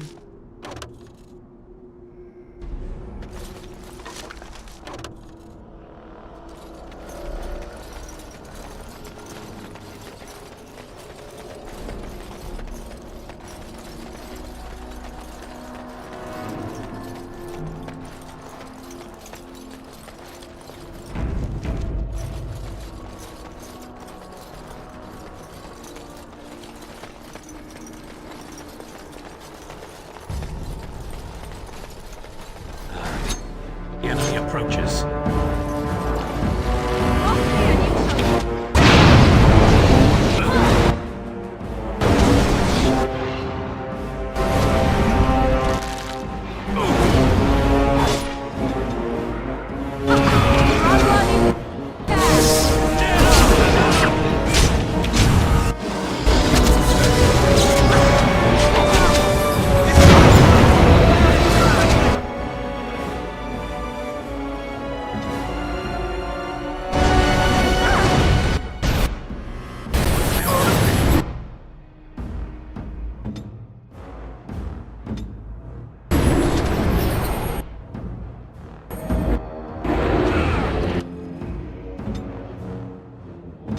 I shall do it.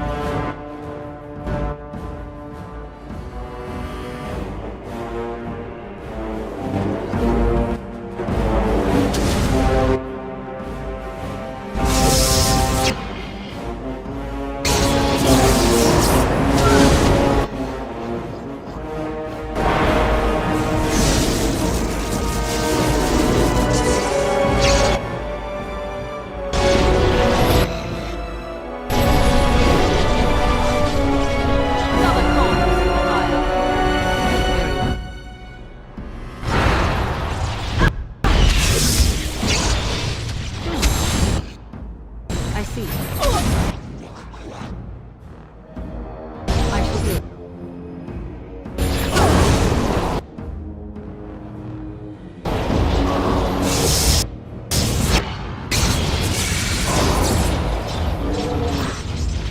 I shall do it. Very well.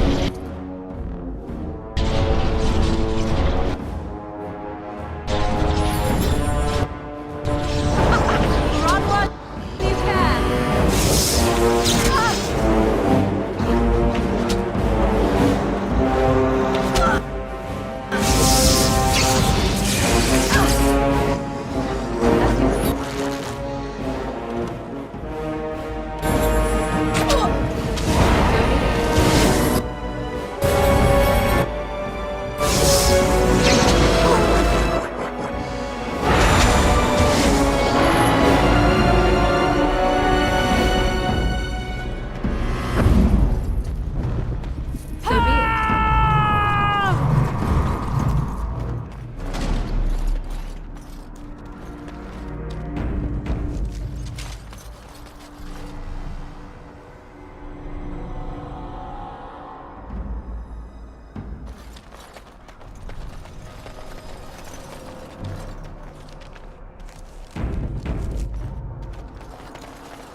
Darkspawn have sensed us!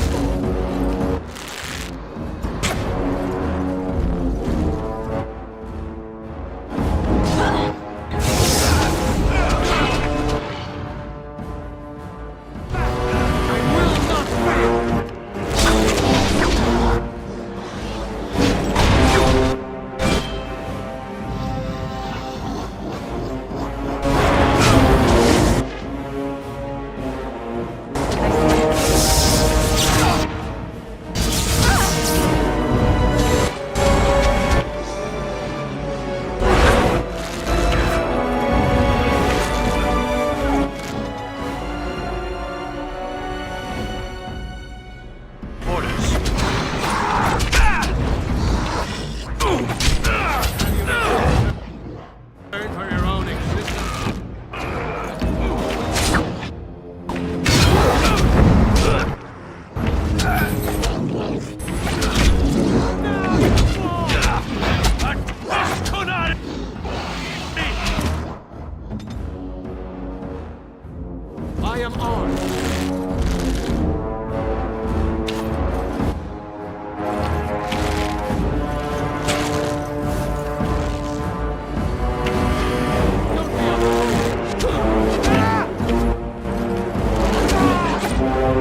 As you say. Very well.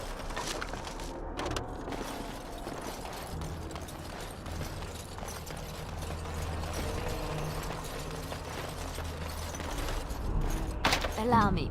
I could do that for you.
Shall be done.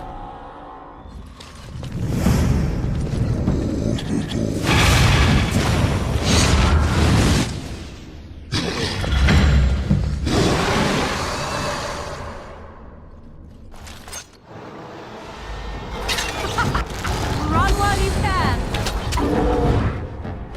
As you say.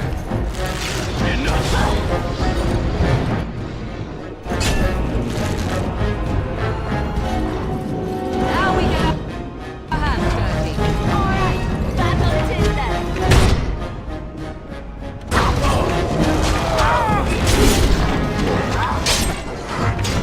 As you say.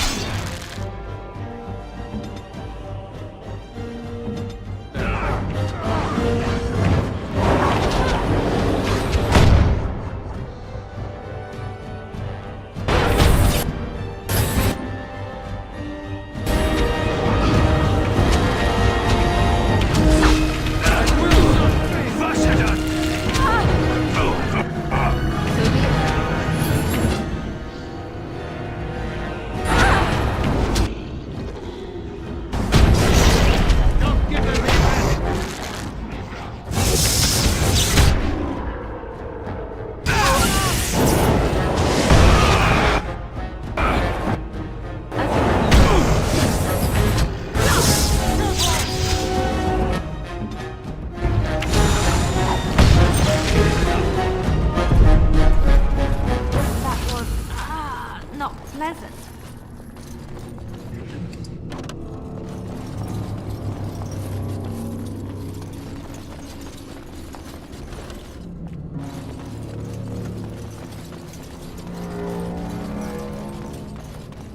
I shall do it.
Shall be done.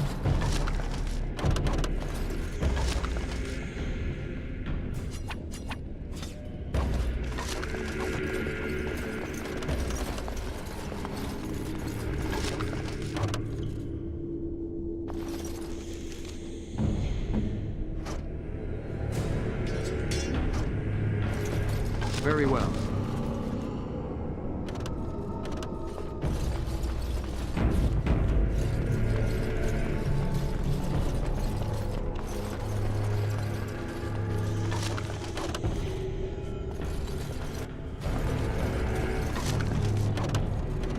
It is begun.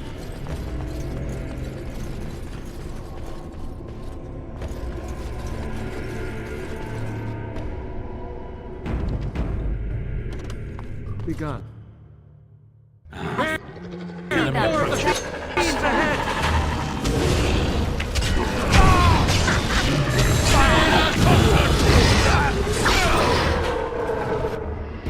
am your death. Come and get it.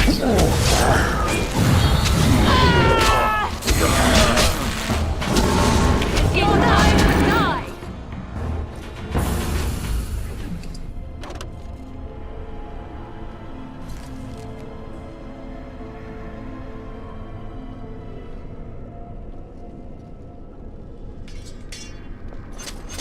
Very well.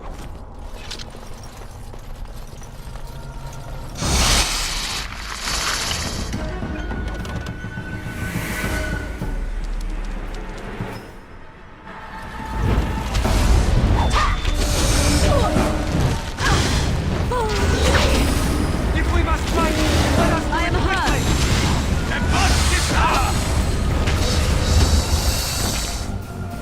Could have moved faster.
Try not to look too incompetent. It's embarrassing.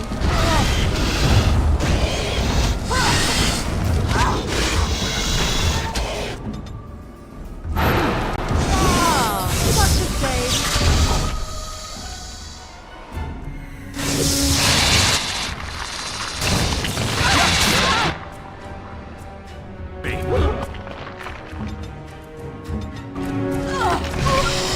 To do it.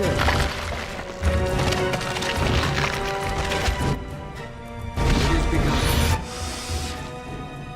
As you say.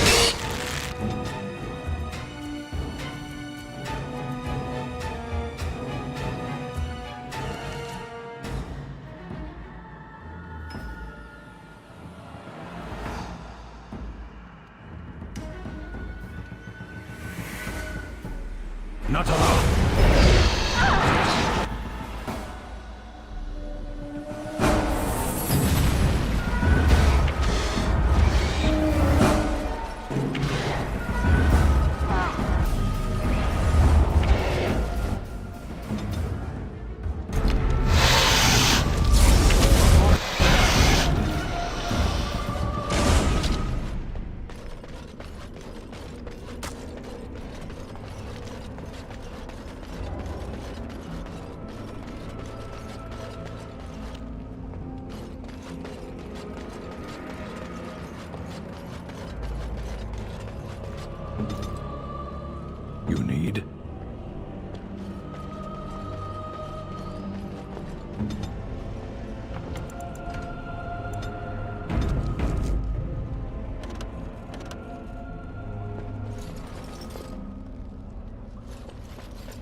Very well.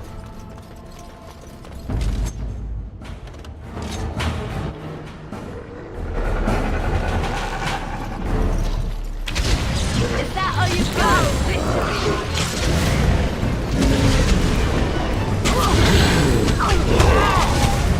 Let's end this!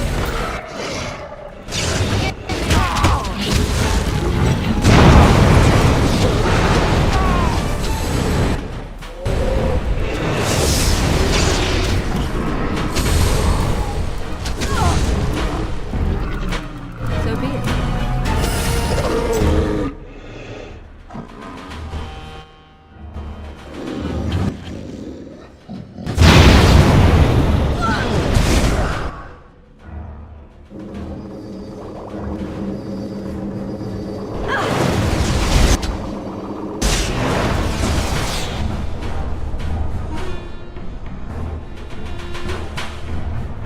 It shall be as you say. I go.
So be it.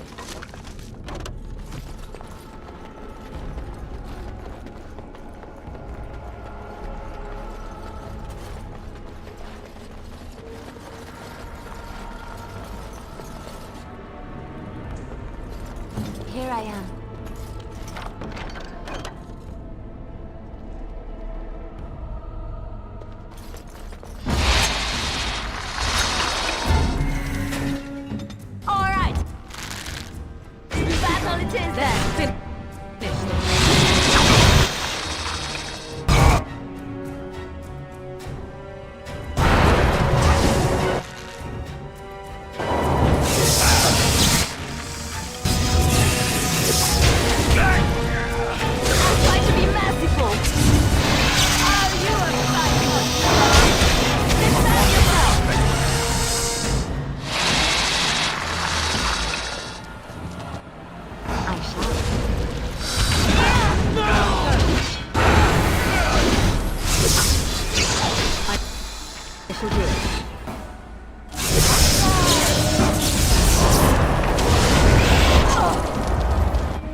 happened to me?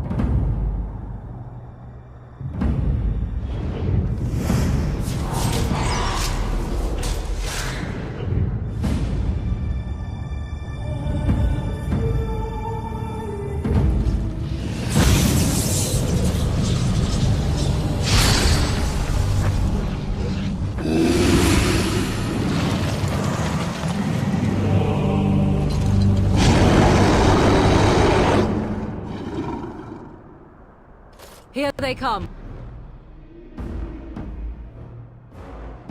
As you say.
I am ready.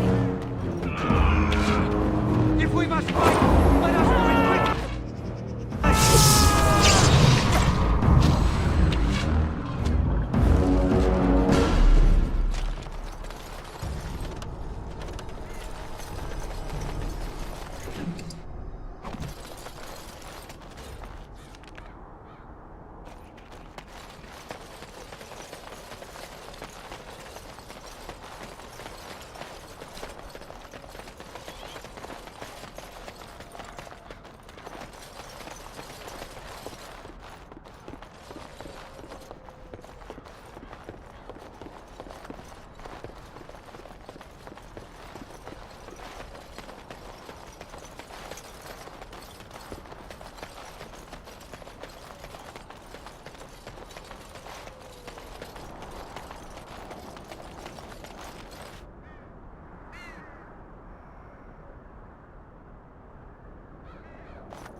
I don't want to see anyone like this.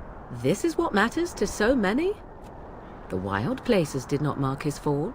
A lesson in examining your allies far more carefully than your enemies.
Something you need?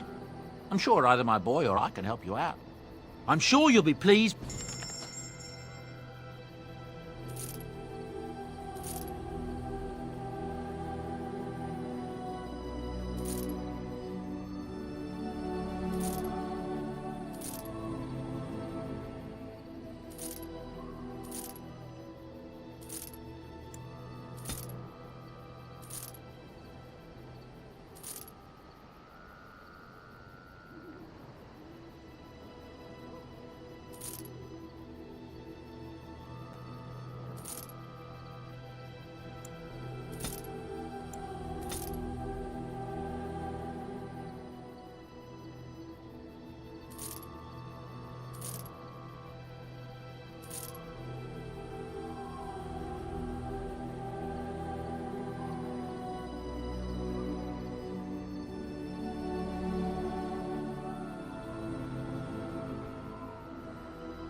Such a force has not been seen since the collapse of the Temple.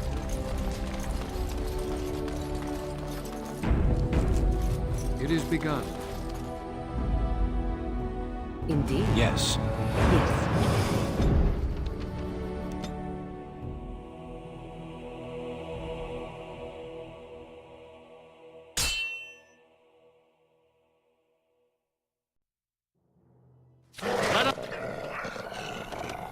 Dispatch them, and quickly!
So, tell me, how did you become a Grey Warden?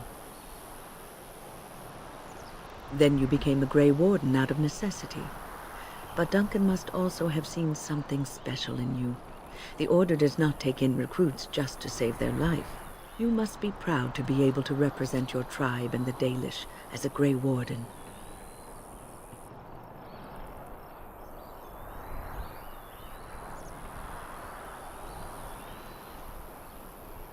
Sometimes it gives me comfort to think that everything will end up the way it's supposed to. That it will be all right. You were chosen. You survived the joining when others did not. Perhaps it was meant to be.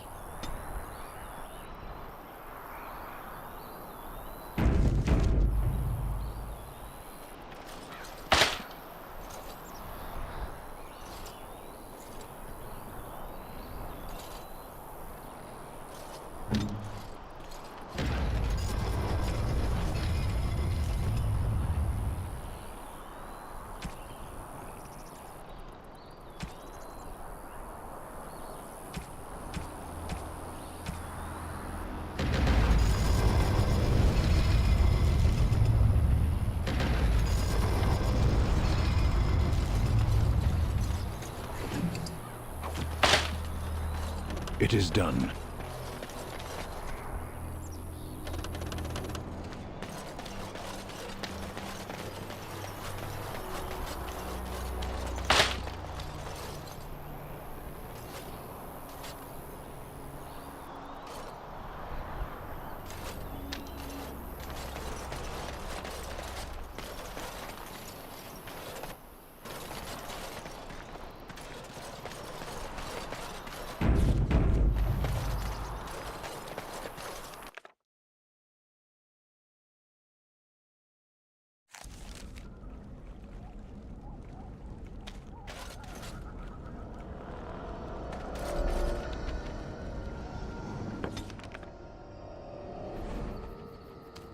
As you say. Yes. Yes.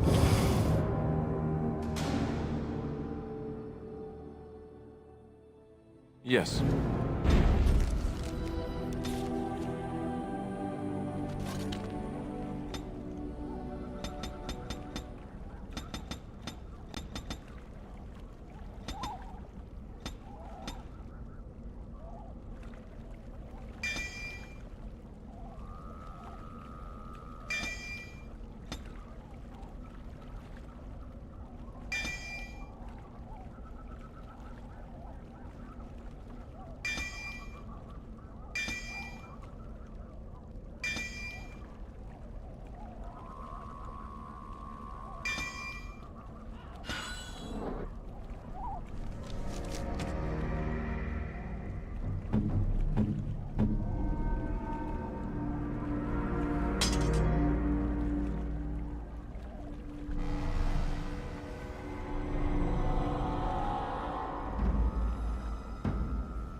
It is done.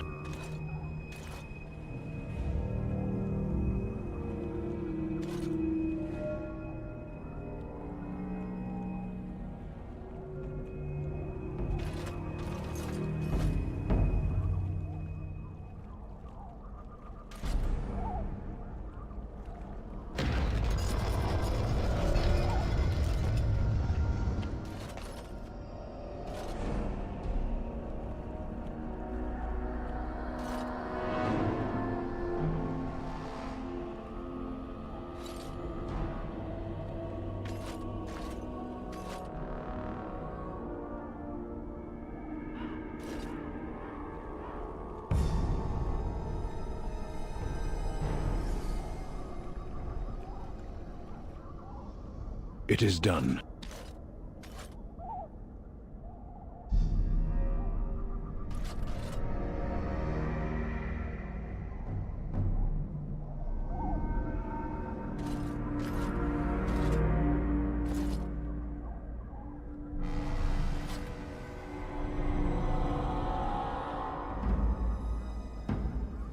As you wish.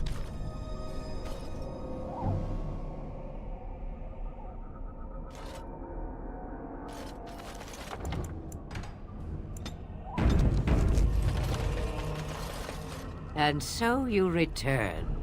Lovely Morrigan has at last found someone willing to dance to her tune. Such enchanting music she plays, wouldn't you say?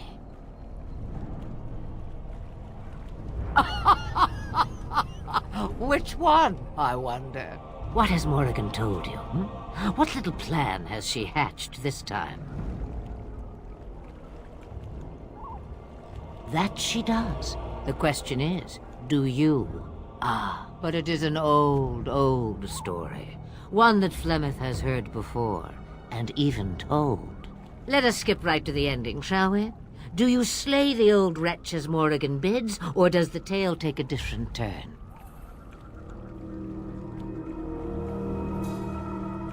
Morrigan wishes my grimoire? Take it as a trophy. Tell her I am slain. I go. Perhaps I surprise Morrigan one day. Or I may simply watch. It would be interesting to see what she does with her freedom. Enlightening, even. Would you give an old woman that? Shame. What will it be, then? It is a dance poor Flemeth knows well. Let us see if she remembers the steps. Come. She will earn what she takes. I'd have it no other way.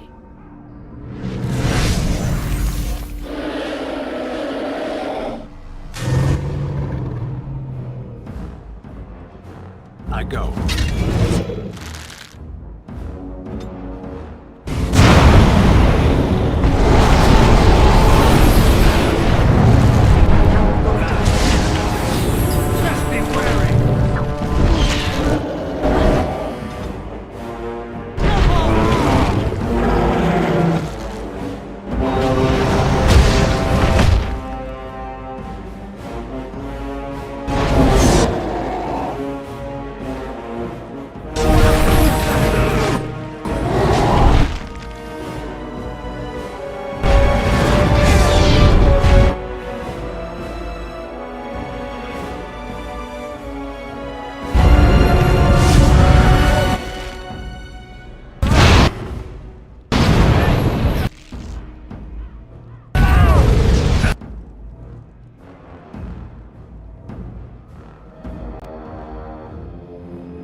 So be it. I go. It is done. Mm-hmm.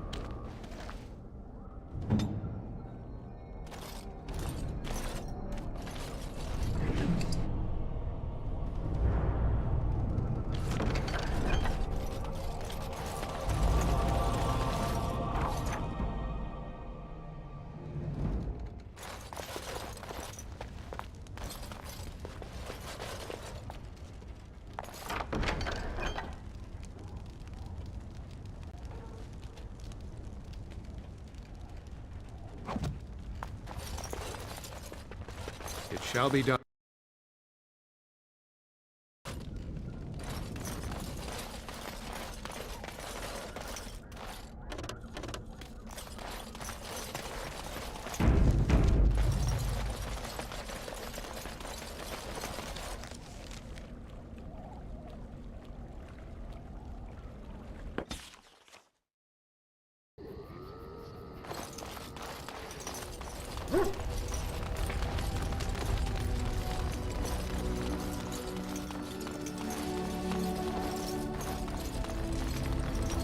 I await your command.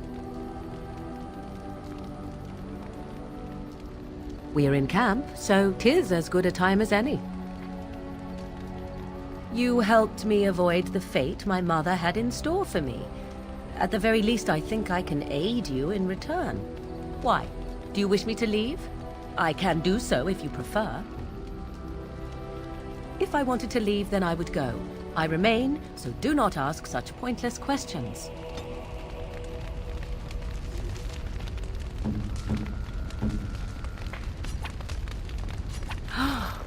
Mother's real grimoire, is it? I am glad you were able to find it after all. My thanks for retrieving it. I shall begin studying it immediately and unlock the power that it holds. I await your command. So, full of questions, are you? Now I have enough time to study Mother's grimoire to find a way to prevent her from stealing my body in the future. For she will be back. One day, I have no doubt of that. And if I cannot protect myself, one day I will track her down again in whatever body she inhabits, and she will die again and again if need be. But there is no need to think of such things now. I have you to thank for saving me, so let us return to the task of dealing with the Darkspawn, no?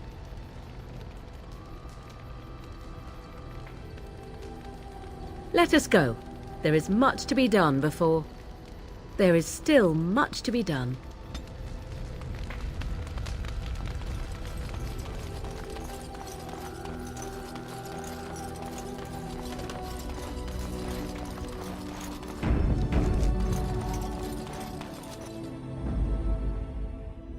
Yes. Indeed. Yes. Forceful. Indeed.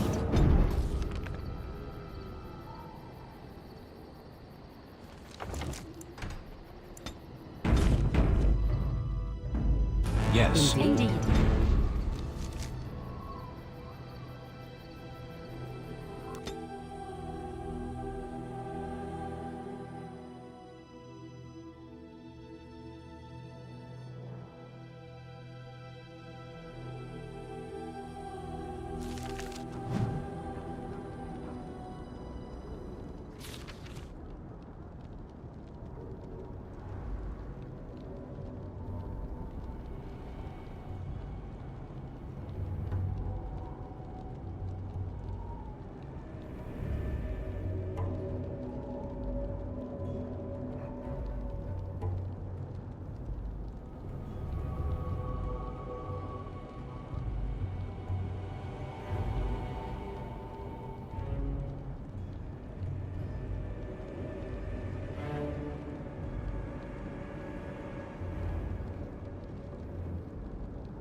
are you doing in Haven?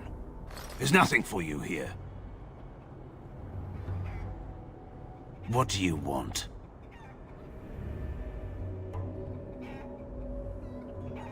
Ask and be on your way. Haven's always been here. My family knows no other home. Father Eirik is our spiritual leader and guide. Revered father? I've never heard of this. It's always been thus in Haven. We do not question tradition.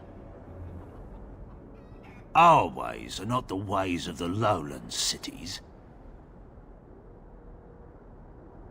Ask and be on your way. We keep to ourselves. We see no need to announce our presence to the world. It's more peaceful that way. Then perhaps you should return to the lowlands. We do not appreciate lowlanders looking about our home as though it was some sort of zoo. You may trade for supplies at the shop if you wish. Then I suggest you and your companions leave. They are hiding something. 'Tis obvious, is it not? Interesting strategy. Tell me, do you intend to keep going north until it becomes south and attack the Archdemon from the rear? The Archdemon is our goal, and we are heading away from it to find the charred remnants of a dead woman. I will not simply follow in your shadow as you run from battle.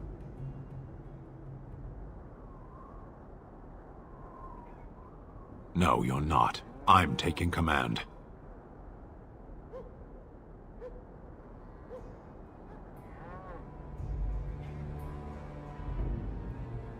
We'll find out, won't we?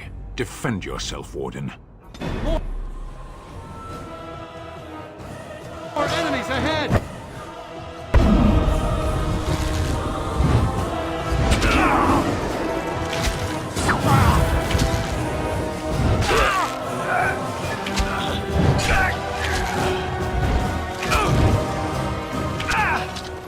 I was wrong. You are strong enough. What now? As you wish.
Very well.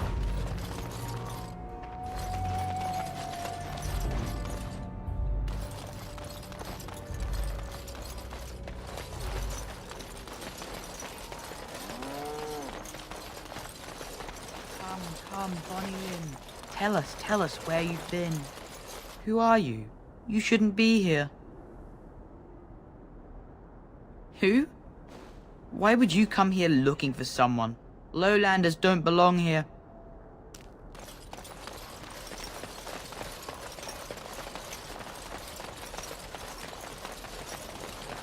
It shall be done.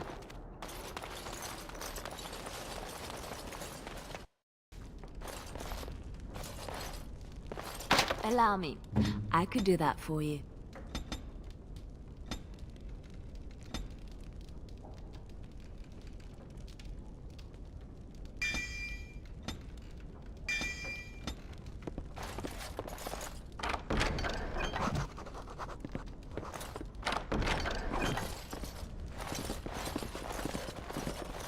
I was not expecting to find something so unsettling. That is human blood. I just do. I also know that no one can lose that much blood and live.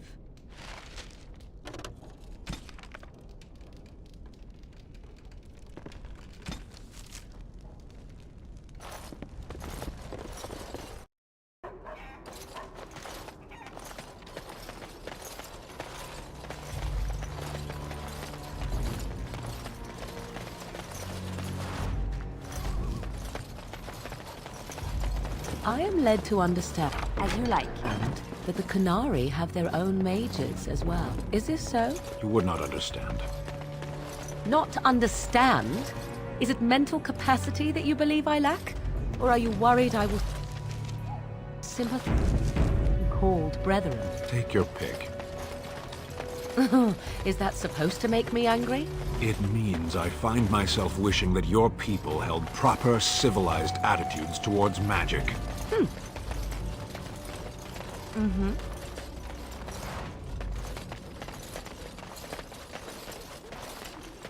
A lowlander. What are you doing here?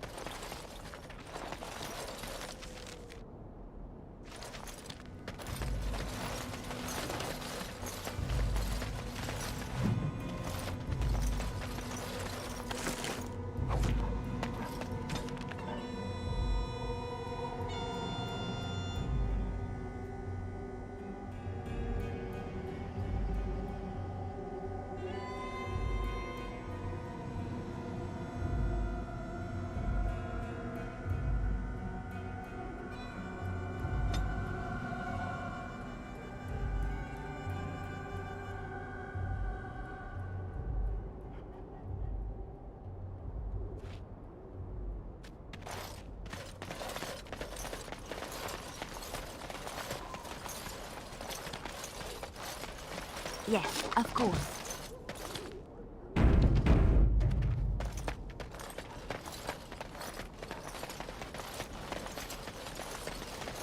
On my way.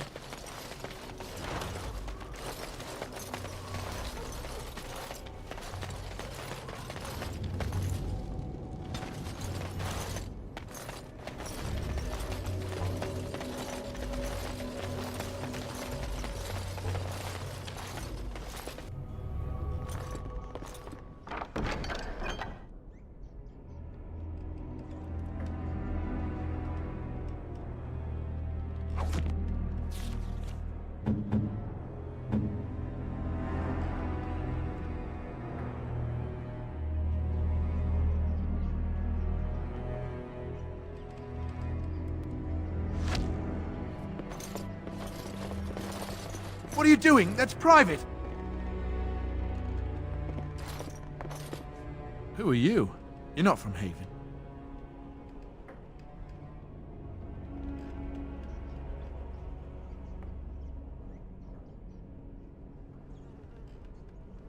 We don't get very many visitors.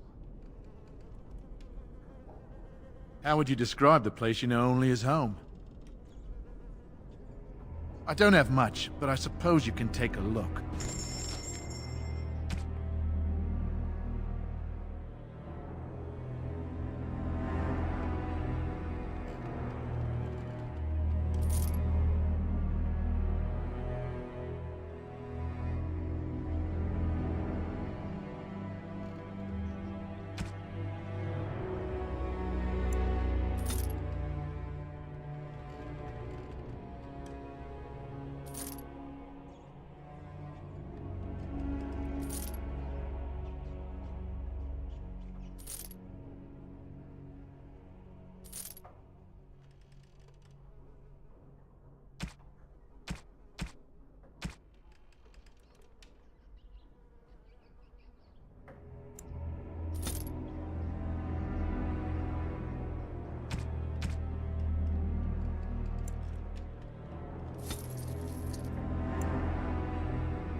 You're back. I think that is for the best.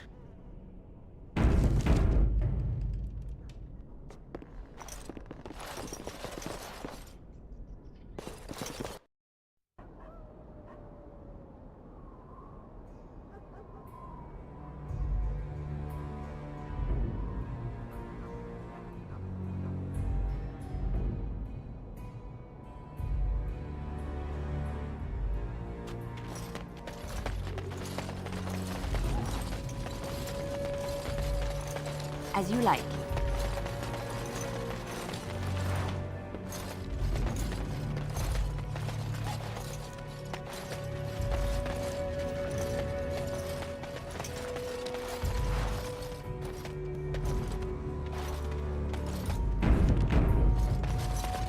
It sounds like they are singing the chant in there. Maybe we should have a look.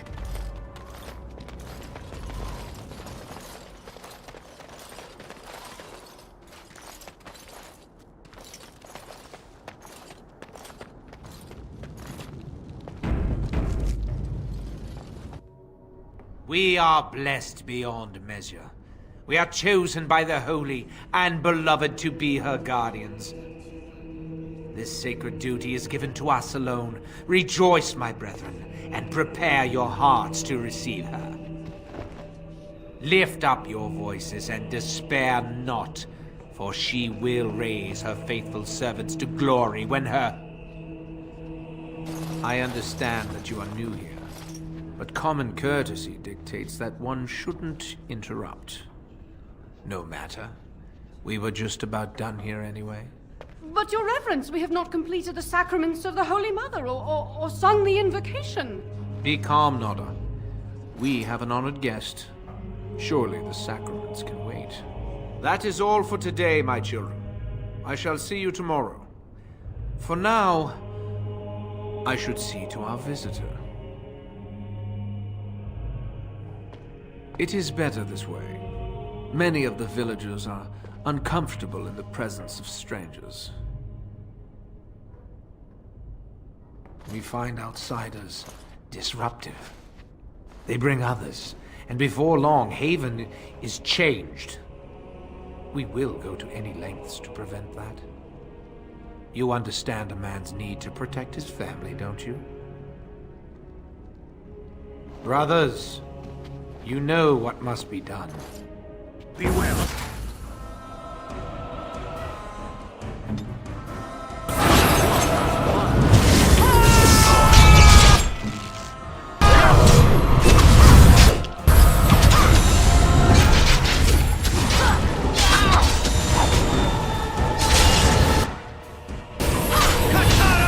It's your time to preserve.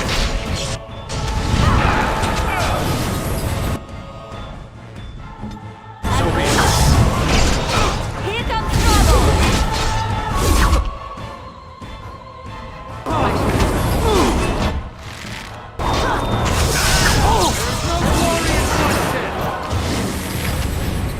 The battle is finished.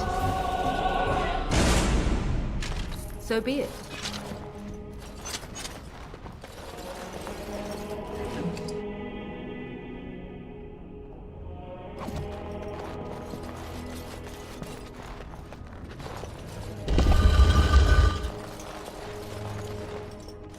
Who are you? They've sent you to finish it. You're not one of them, thank the Maker.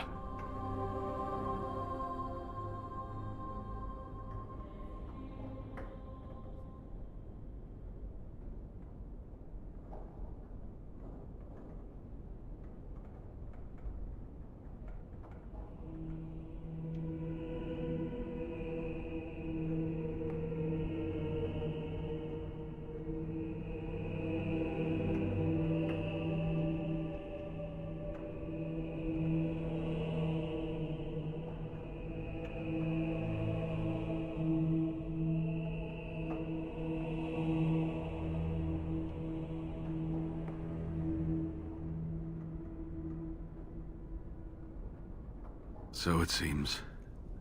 They take great pains to keep it well hidden. The leg's not doing so well, and I can't feel my foot. The leg is wounded, but that will heal in time. The foot may have to come off. I thought you might say that. But if the foot goes, it goes. There are more important things than an old man's feet. I don't have time to rest now. I'm so close. The urn is just up that mountain. My research led me to Haven, and I have heard the villagers talking. I know the urn is here. Haven lies in the shadow of the mountain that holds the urn. There is an old temple there built to protect it. The door is always locked, but I know what the key is. Eirik wears a medallion that opens the temple door. I've seen what he does with it. Yes, that is your key.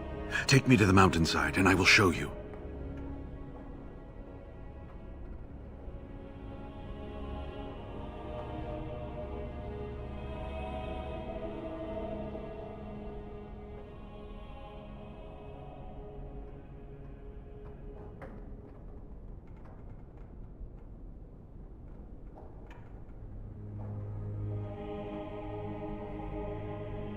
It is not that far, and will you let me lean on you? For the urn, any pain is worth enduring. All right. What is on your mind? Yes, of course. How could I forget? Eirik said they were ambushed, some killed, a few brought back to Haven to be questioned. He was so self-righteous about it, so smug. He seemed pleased that he had tortured and murdered these men. Good. Eirik and his fellows were a blemish in the Maker's sight. If the Maker would even deign to look upon this world, that is.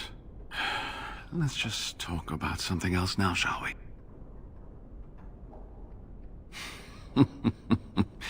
Well, it wasn't exactly what I expected it to be. I do not know. When the Chantry was established, it was decided that only female priests would ever be ordained. It is possible that the villagers, the disciples of Andraste, predate the Chantry and so have no knowledge of the Chantry's rules. They call themselves the Disciples of Andraste, and they are very, very devoted. One could say fanatically so. They must be here to protect the urn, but they speak of Andraste as though she was still alive. I thought so at first, but I'm not so sure anymore. Was there something else you wanted to discuss? They seemed intent on finding out personal information about me, where I grew up, things like that. How do you know? An imposter? What happened to the real Waylon? Wow, you're tactful. Oh, poor Waylon. I should never have dragged you into this. Maker take you into his hands, my boy. He believed in me, even when I lost faith in myself. I will honor his memory. Was there something else you wanted to say? Ah, good. Help me up here. I'll try not to slow us down.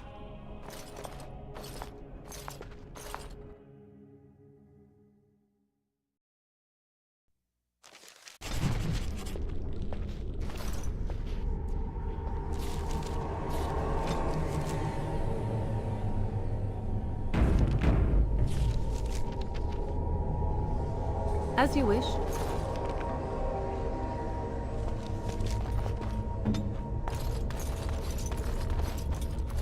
Here we are. Give me the medallion, and let's see if I remember.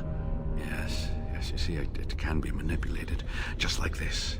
And there. A key to open the way. Now, where does this go?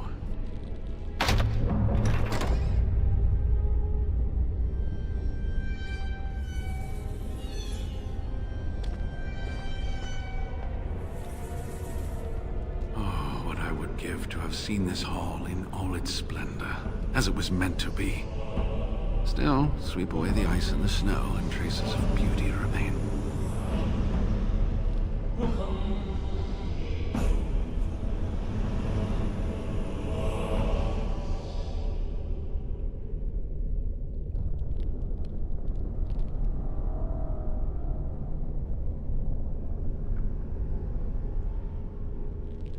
I'm sorry, what?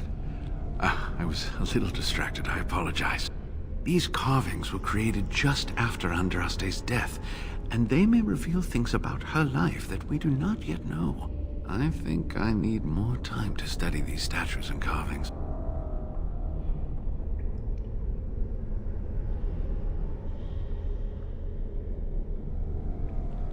I could not keep up with you with my injuries. I should be safe. I don't think there are any villagers here. Go. I will be all right. Perhaps my destiny was only to lead you to the Anne. It was designed to protect the Anne from those who would steal it or do harm to it, namely the Tevinter Imperium. I'm not sure. The legends were never very specific on that point.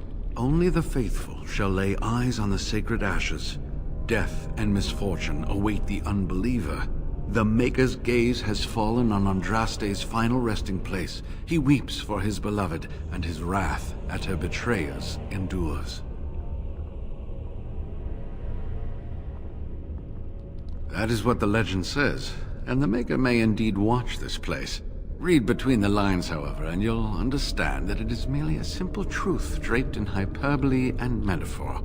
After all, no one wants to hear Willie toiled for many a year to perfect the curious mechanisms that would send a sharpened spike up the arse of the unwary intruder. I think my decision to stay here was the best one, don't you? I'll be right here if you need me.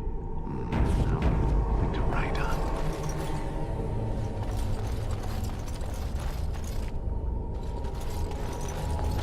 I shall do it.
Shall be done.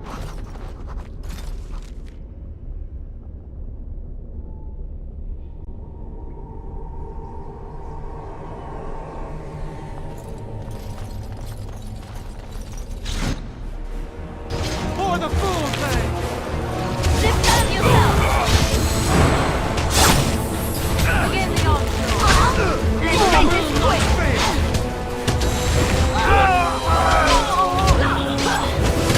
Most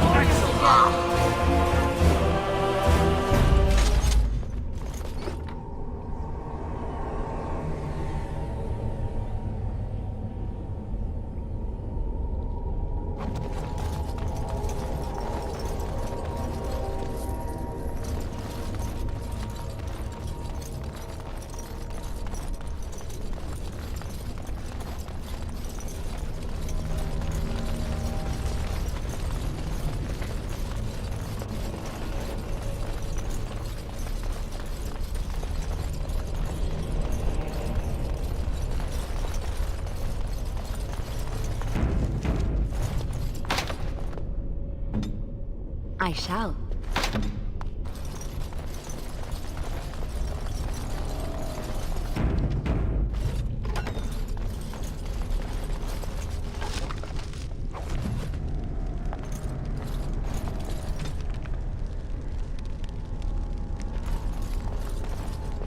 Very well.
Allow me.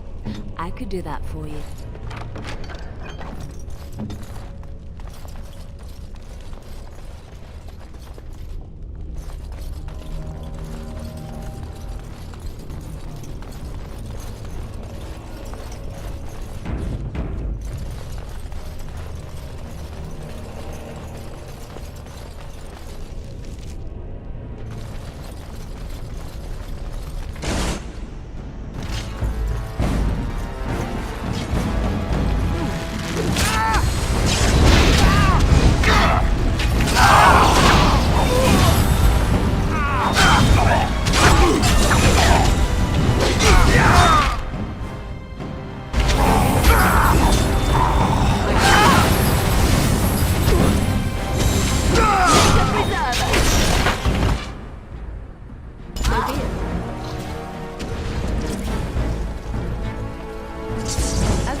Shall be as you say.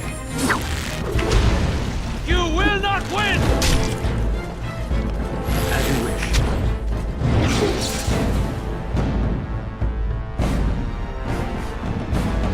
Yes.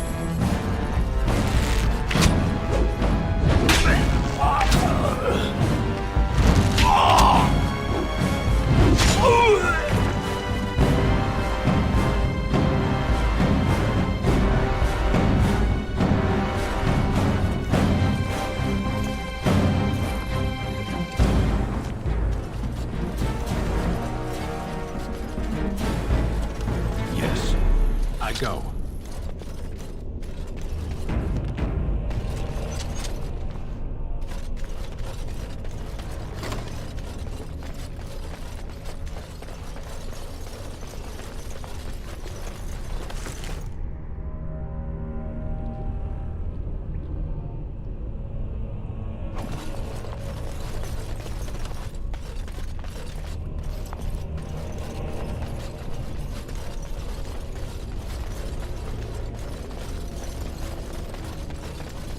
Yes.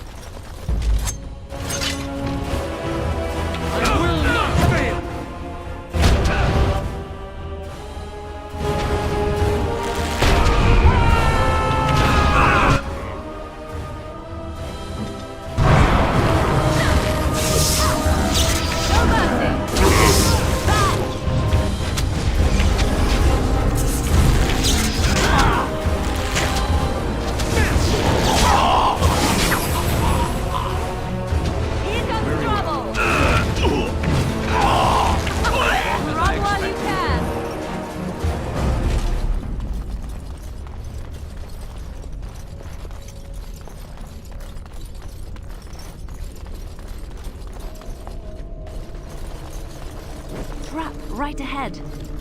Hello? Mm-hmm.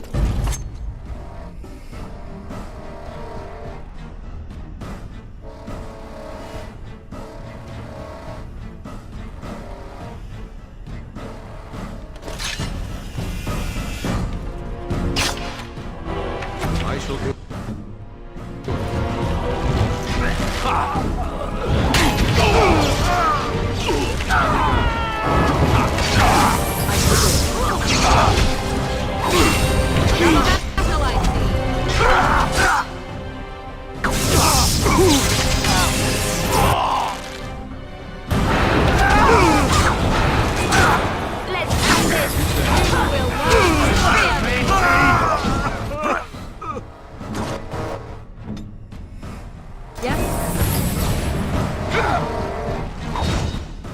Let's make this quick!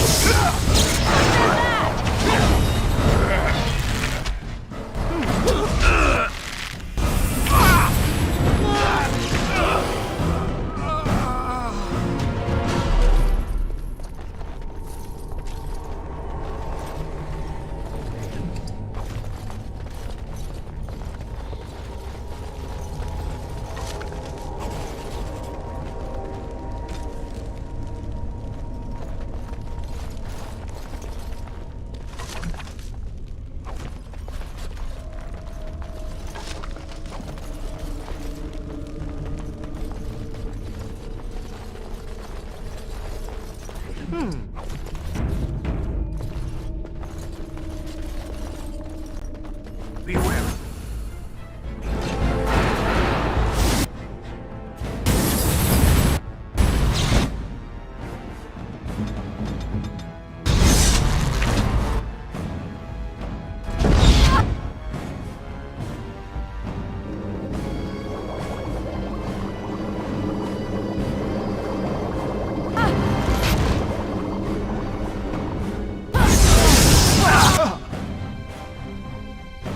Ah!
sorry.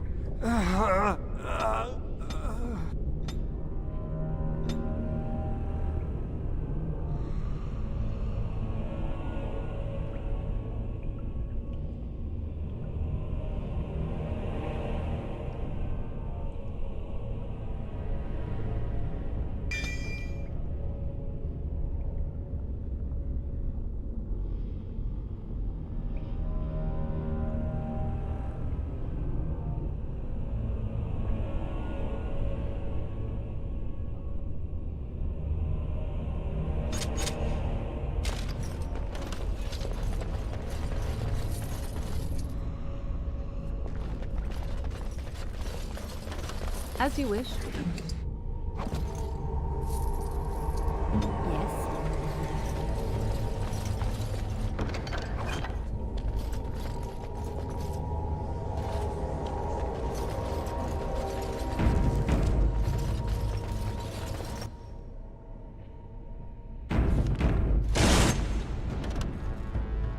I shall be done.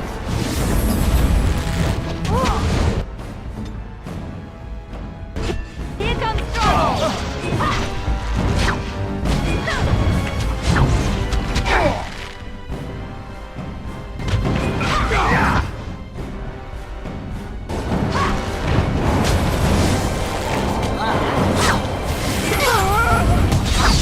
Now you die! As you wish. Run while you can! Let's make this quick!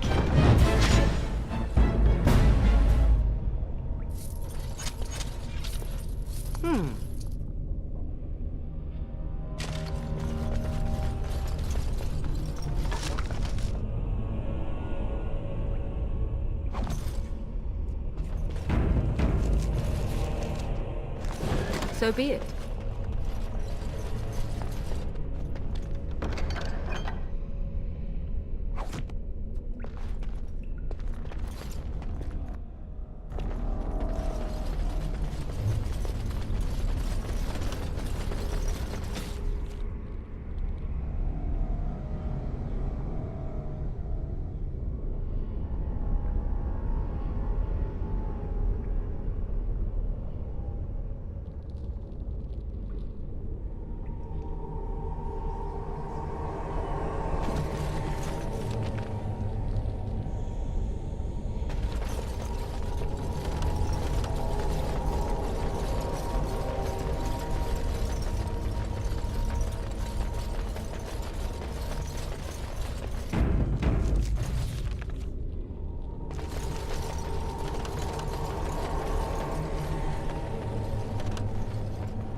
Must gain the advantage!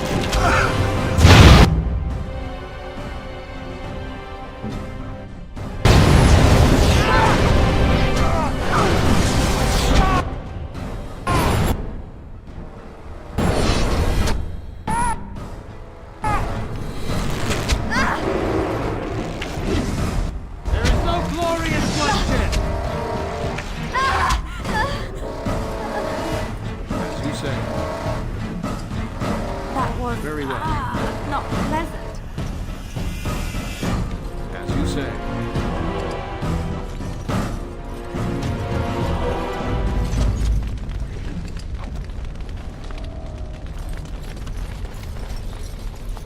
I await your command.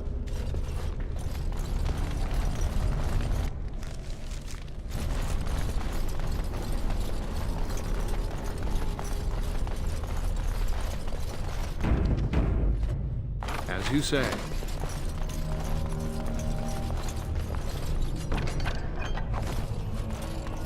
It is begun. Allow me. I could do that for you.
Done.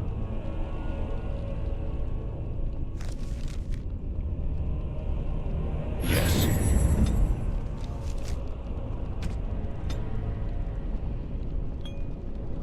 I shall do it.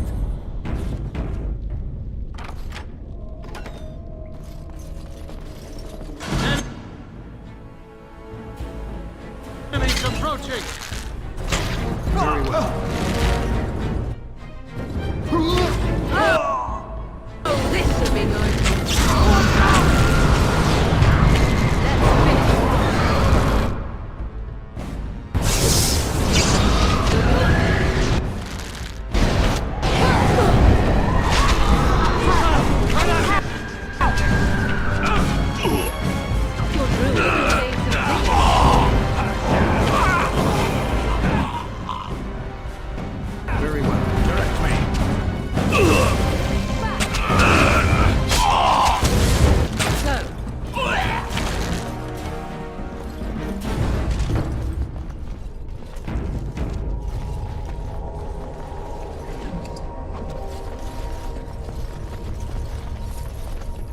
So be it.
An enemy lies ahead.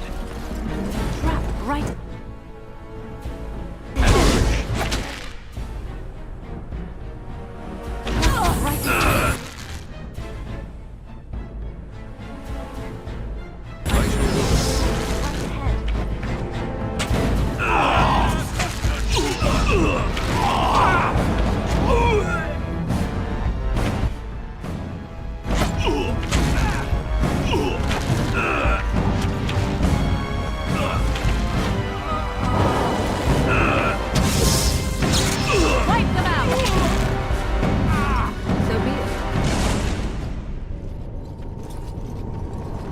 Yes, of course.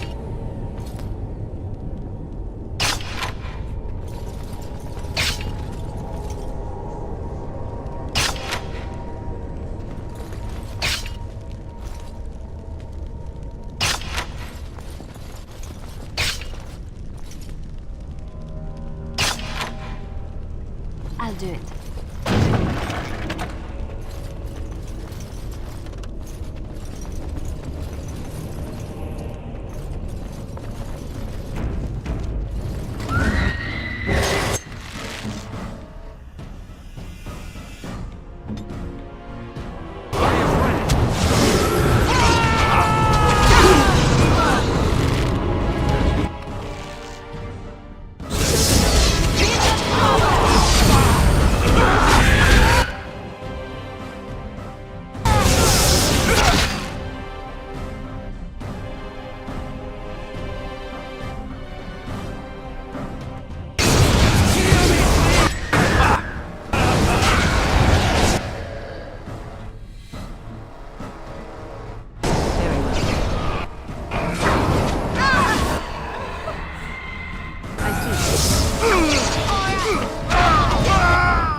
Very well.